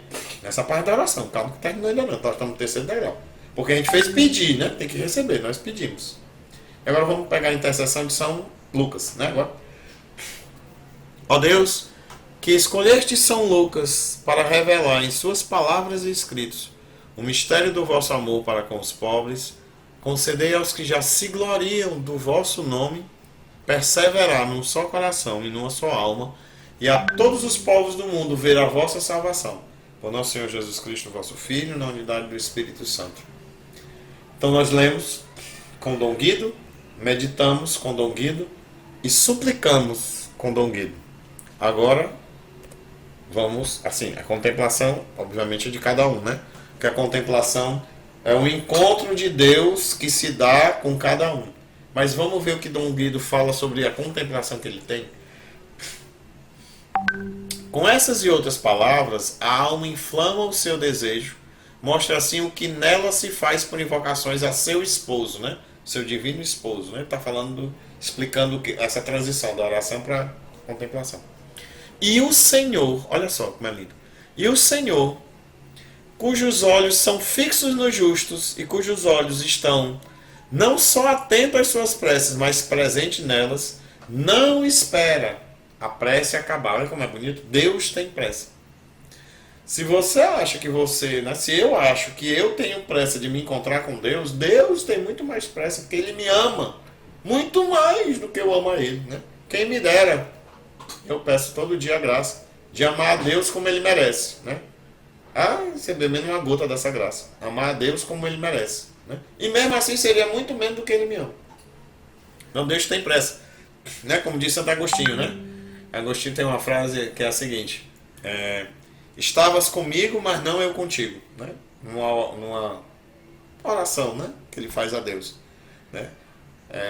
Tipo assim, onde eu estava, Senhor? Porque tu estava comigo, eu estava aí, com a cabeça voando no meio do mundo, preocupado com outras coisas. Então tu estavas comigo, mas não eu contigo. Deus está sempre conosco. Nós é que não estamos sempre com Ele, né? Então é isso que Dom Guido está colocando aqui. Deus se apressa a vir a nós, né? Então ele recria a alma, olha, ele refaz, ele renova, né? Revivifica a alma fatigada, né? A alma cansada. Dá nutrição à alma que tem fome, sacia a aridez da alma. Lhe faz esquecer tudo que é terrestre. Ou seja, ele está explicando o que ele vive na contemplação. Que ele vai começando a se desligar das coisas desse mundo e Deus vai levando para que ele viva uma experiência com Deus através dessa contemplação. Vivifica, mortificando-a por um admirável esquecimento de si mesmo e das coisas seculares. E, olha como é bonito, e embriagando-a, sóbria a torna. Não é lindo isso? Né? Deus te embriaga para que você encontre a verdadeira sobriedade, que é conhecê-lo e estar com ele. É como aquela frase do profeta, né? Seduziste-me, Senhor, e eu me deixei seduzir. Numa luta desigual, dominaste-me, Senhor, e foste tu a vitória. Então eu ganhei, porque Deus me venceu. Se Deus me venceu, eu ganhei. Se eu me apartei e não deixei Deus vencer, eu perdi. Né? Seduziste-me, Senhor, e eu me deixei seduzir. Mas, Senhor, como descobrir quando realizas tudo isso e qual é o sinal da tua vinda? Eu quis trazer isso só para a gente colocar um ponto importante com relação à vida espiritual, assim, nossa vida de oração, né? Olha só o que Dom Guido chama atenção no texto dele. São por acaso os suspiros de uma alma, os suspiros e as lágrimas, os mensageiros e testemunhos da consolação e da alegria, né? É quando eu estou em oração que eu me arrepio todo. Aliás, é só quando eu estou em oração que eu me arrepio todo, que eu me emociono, que eu lacrimejo, né? Que mais? Suspiro, né? Que eu suspiro. Que isso significa que Deus está agindo em mim e eu posso contemplá-lo? Não. É claro que também, mas não. Né? Aí ele diz assim: ó, felizes lágrimas pelas quais são lavadas as manchas interiores e as labaredas do pecado se apagam. Porque normalmente, numa hora assim, digamos assim, de contrição forte, né? Quando eu reconheço como eu sou ruim e Deus é bom, e eu até choro, isso tá realmente uma contemplação profunda, porque eu estou conseguindo ver a grandeza de Deus, apesar das minhas limitações, e vendo a minha pequenez. Então isso vem às lágrimas. Felizes lágrimas, diz Dom Guido, né? Bem-aventurados os que assim choram, porque rireis. Aí ele já liga com a outra bem-aventurança, né? Aí ele faz um comentário interessante. Quem ainda não experimentou um encontro desse com Deus não consegue compreender, porque é difícil. Mas eis que já diz o esposo: deixa-me partir, pois já sobe a aurora, já recebestes a luz da graça e a visita que desejavas, né? São Guido. Dom Guido começa a se ligar agora ao Cântico dos Cânticos. Ó. Aí ele vai dizer o seguinte: não temas, esposa, não desespere. Está falando para a alma, tá certo? É porque Dom Guido agora, como ele é muito poético, agora se ligou com o Cântico dos Cânticos, então é um negócio lindo de ver, né? A carta dele. Não desespere, não pense que és desprezada, se o esposo te oculta por algum tempo a sua face. Então vamos lá. O que é que Dom Guido está dizendo aí? Isso é muito comum. Eu não sei quantos de nós viveram um seminário de vida no Espírito Santo, mas isso é muito comum. O pessoal da renovação carismática, né? O pessoal vai fazer o seminário de vida no Espírito Santo, aí menino, ou às vezes um retiro e tal, aí sai de lá que está no sétimo céu, né?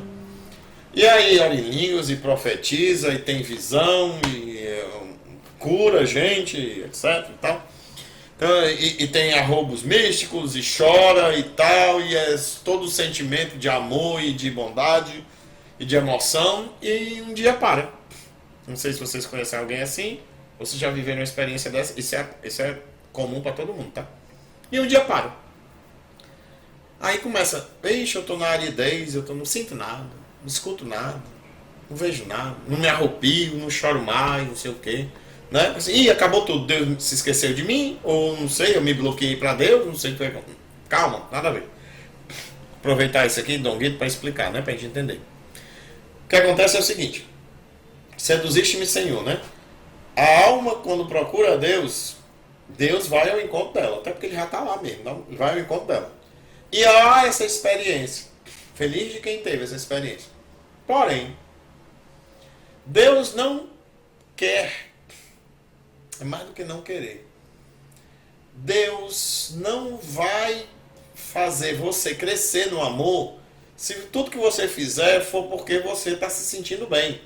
Porque isso é exatamente o contrário de amar. O amor é quando eu faço algo que eu não quero. Quando é que eu provo que eu amo? Eu provo que eu amo, sei lá, a minha esposa, o meu marido, meu filho, a minha filha, o meu pai, a minha mãe, meu amigo, minha amiga, quando eu faço por ele ou por ela algo que eu não queria. Isso é que é o amor. Então, eu queria ir nesse, vamos pegar um exemplo bem simples de casal. Eu queria ir naquele local, eu queria assistir aquele filme. Ele, meu irmão, detesta aquele local. Vamos, meu amor, vamos. Pronto, aí você tá amando. Entendeu? Porque você só vai naquilo que você gosta, você não tá amando ninguém, tá amando a si mesmo. Né? Ou então, quando você não faz o que quer por aquela outra pessoa. Isso é amor. Então, por exemplo, eu quero jantar camarão. Vamos dar um exemplo. Jantar camarão. Não, mas a pessoa, o seu amigo que está com você, não precisa ser esposo, né? Um amigo que está com você é alérgico a camarão. Diz, não, então vamos pedir outro prato. Não, mas tu não queria tanto comer camarão? Queria. Mas por amor ao meu amigo, eu vou comer, sei lá, o frango. Que ele pode comer. Eu vou comer com ele. Porque eu amo meu amigo. Eu não amo camarão. Camarão eu gosto. Mas amigo eu amo. Amém? Então assim acontece com a nossa relação com Deus. Vai existir momentos da nossa vida que Deus está conosco, mas Ele está escondido. Aí Dom Guido está dizendo: não tema a alma, esposa, não se desespere, não pense que você está sendo desprezada pelo seu esposo divino. Ele está se ocultando, mas Ele te ama. Ele veio, olha o que ele diz, Ele veio para ti e é também para ti que Ele se afasta. Ele veio porque te ama e é porque te ama que Ele se esconde. Vem para te consolar naquele momento, mas depois Ele se afasta por cautela, a fim de que a grandeza da consolação não te faça soberba, orgulhoso, evitando que a presença contínua do esposo te leve a desprezar as companheiras e atribuas a consolação, não a graça, mas a natureza. Vamos tentar o que ele quer dizer. Você começa a se sentir, primeiro, melhor do que os outros, e segundo, achando que é bonzão, né? Que é, não, fulano é um santo, né? Tá bom, todo mundo pode dizer isso. Quem não deve dizer isso é o fulano.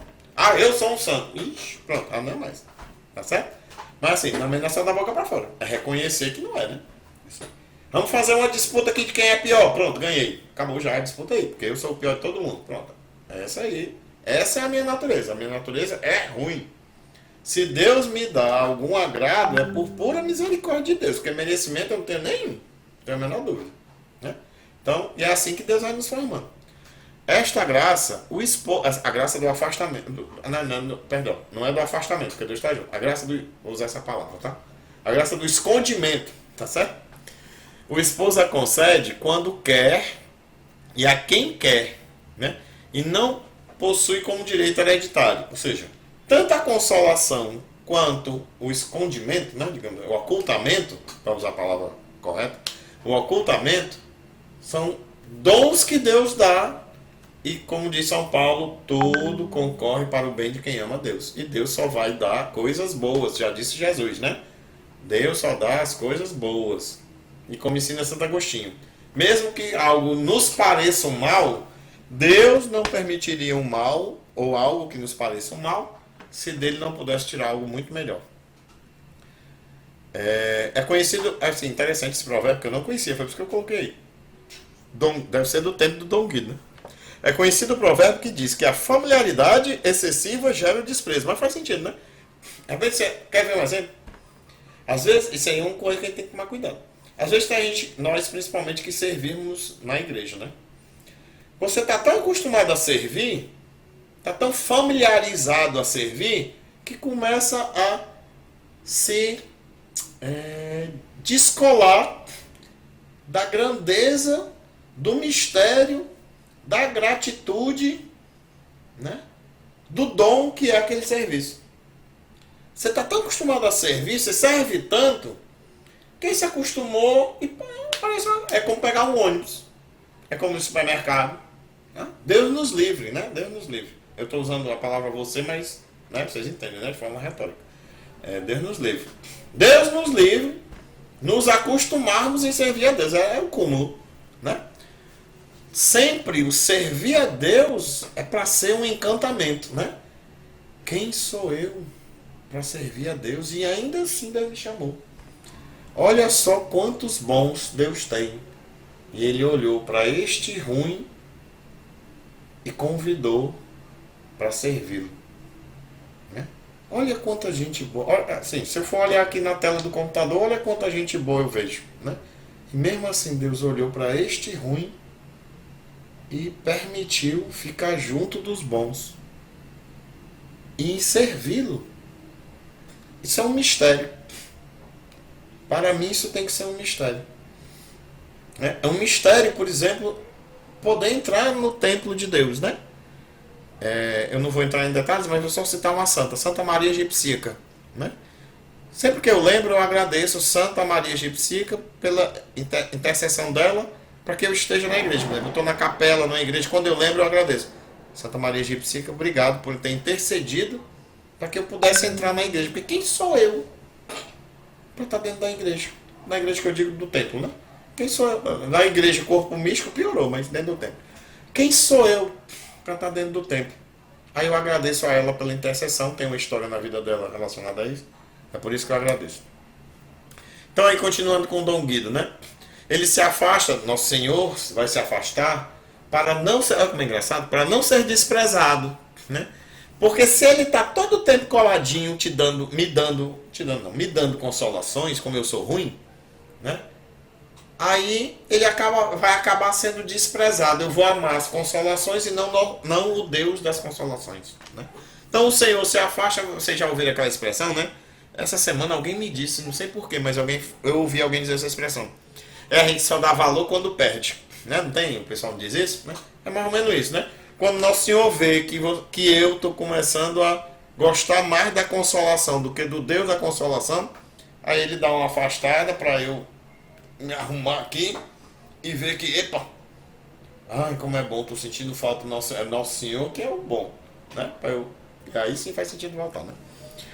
Assim, para não tomarmos o exílio, engraçado essa frase dele, por pátria, ou seja, a gente não querer o bem desse mundo, ou viver bem nesse mundo, no lugar de querer o bem do céu, né, e viver no céu,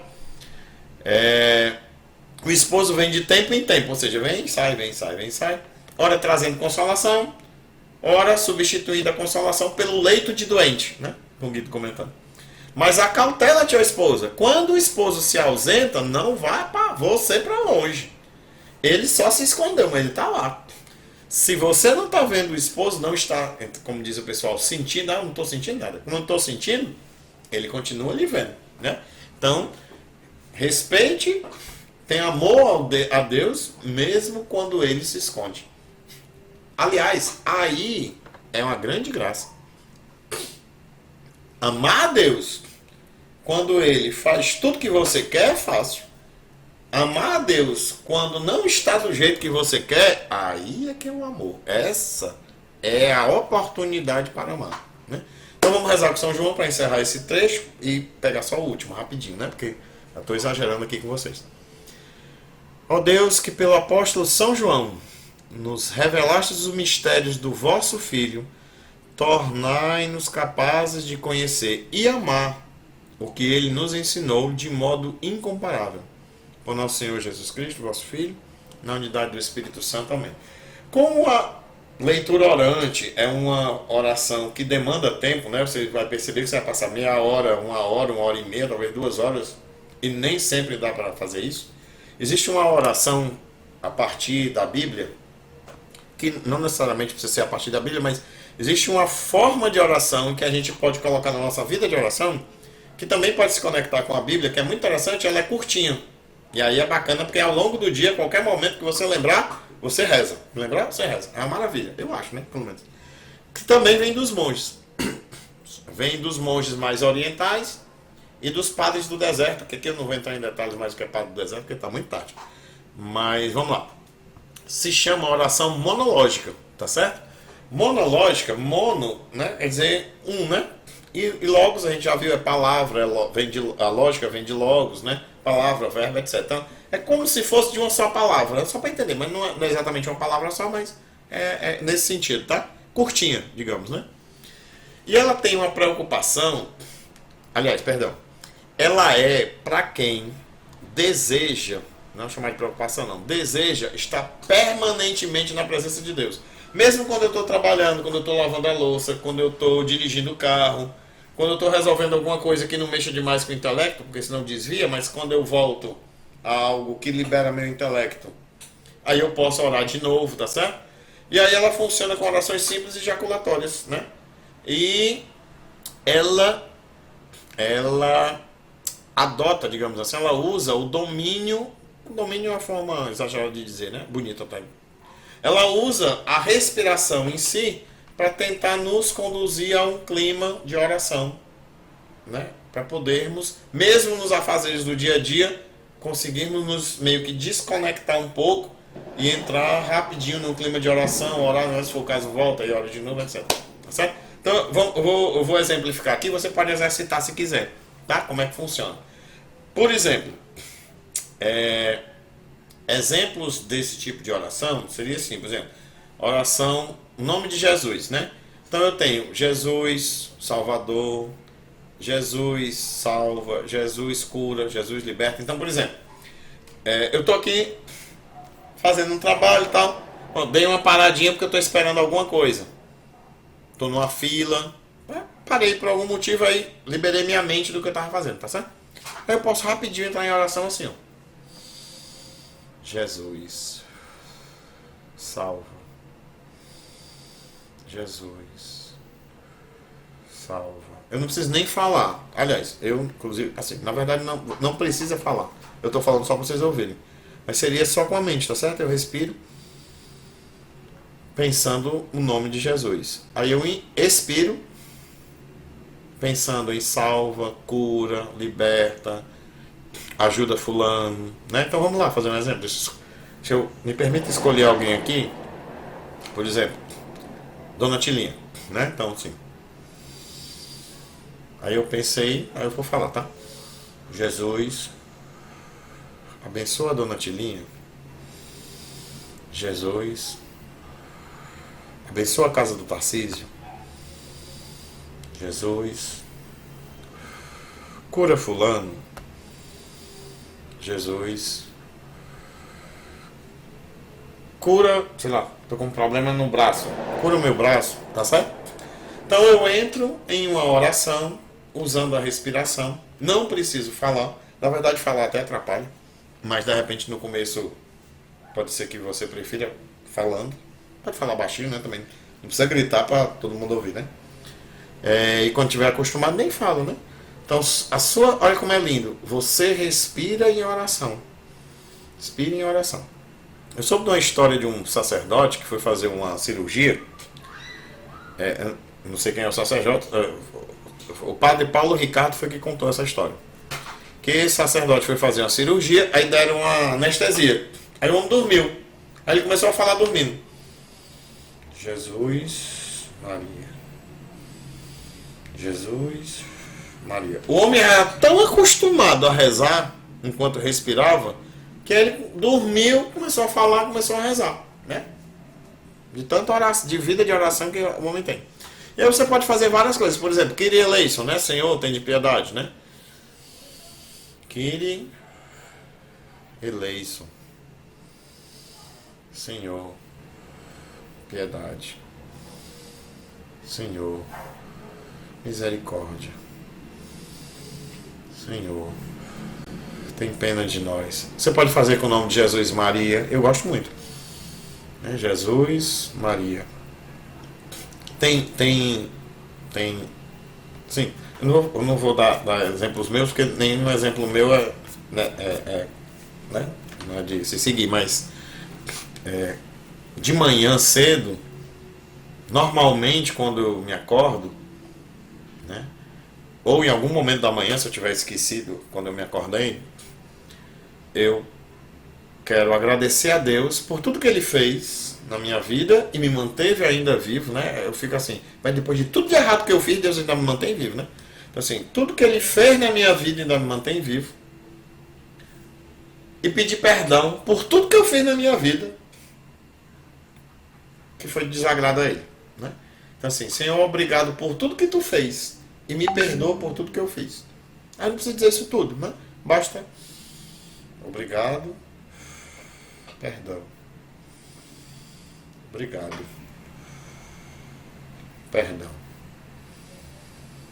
Obrigado, perdão. Entendeu? E aí você entra em oração. E depois, obviamente, se o Espírito Santo lhe conduzir, você avança por águas mais profundas, como diz o outro, né? Aí, consequentemente, você pode pegar trechos dos Salmos ou outras passagens da Escritura, tá certo, né? E aí você tem, por exemplo, não sei se vocês já viram, né? Mas, por exemplo, tem no YouTube, acho que tinha na televisão um tempo desse, o padre Marcelo Rossi, por exemplo, rezando o texto bizantino, né? Só que das poucas vezes que eu vi, eu não vi o padre Marcelo rezando unido à questão da respiração, né? E o texto bizantino, ele usa a oração monológica, então tem a oração, a respiração. Eu acho que é porque como ele estava falando para o pessoal acompanhar na televisão, então talvez tenha sido isso. Não sei, né? Eu não sei dizer nem explicar. Mas você pode pegar o seu texto e rezar como rezavam esses do Oriente, né? Que chamavam texto bizantino. Então, pega uma com Jesus, me ajuda, né? Jesus, como se fosse aquela oração do nome de Jesus, só que seguindo as contas do texto, tá certo? Quem quiser mais alguma informação sobre isso, né? Você pode pesquisar, eu deixei 2 links aí, ó, no slide, tá bom? E aí você pode entrar nesses 2 links, aí vai ter mais informações gerais, históricas e tal, etc. sobre isso. Tá certo? Vamos fazer a nossa consagração à Nossa Senhora, né? Porque se ela não nos levar até Jesus, nós é que não vamos achá-lo. E então ela precisa estar conosco na nossa leitura, meditação, oração e contemplação e nas nossas orações gerais, né? Então, oremos. Ó minha Senhora e minha Mãe, eu me ofereço todo a vós, e em prova de minha devoção para convosco, vos consagro nesse dia meus olhos, meus ouvidos, minha boca, meu coração, e inteiramente todo o meu ser. E como assim sou vossa incomparável Mãe, guardai-me e defendei-me como coisa e propriedade vossa. Amém. Mãe Santíssima, queremos ser coisa e propriedade vossa, pois a coisa não pertence a si mesma, e sim a quem lhe possui. Porque os filhos crescem e decidem por si e acabam normalmente indo para fora da casa da mãe. Mas nós queremos ficar sempre na vossa casa, no vosso imaculado coração, fazendo apenas o que desejares. É por isso que nós queremos ser coisa. Pois vossos desejos brotam do vosso perfeito amor ao Pai, ao Filho e ao Espírito Santo. Suplicamos que interceda por nós e nos ensine a fazer não as nossas vontades, mas a santa vontade de vosso divino Filho. Amém. E aí eu vou deixar com vocês também, nem precisamos passar, mas hoje, como eu falei, né, o dia de São Jerônimo, obrigado São Jerônimo, nos ajudou para que vocês escutassem certo aquilo que eu devo ter falado errado. E aí, sobre o ícone de São Jerônimo, tem algumas explicações para quem quiser conhecer esse grande santo com a graça de Deus. Amém?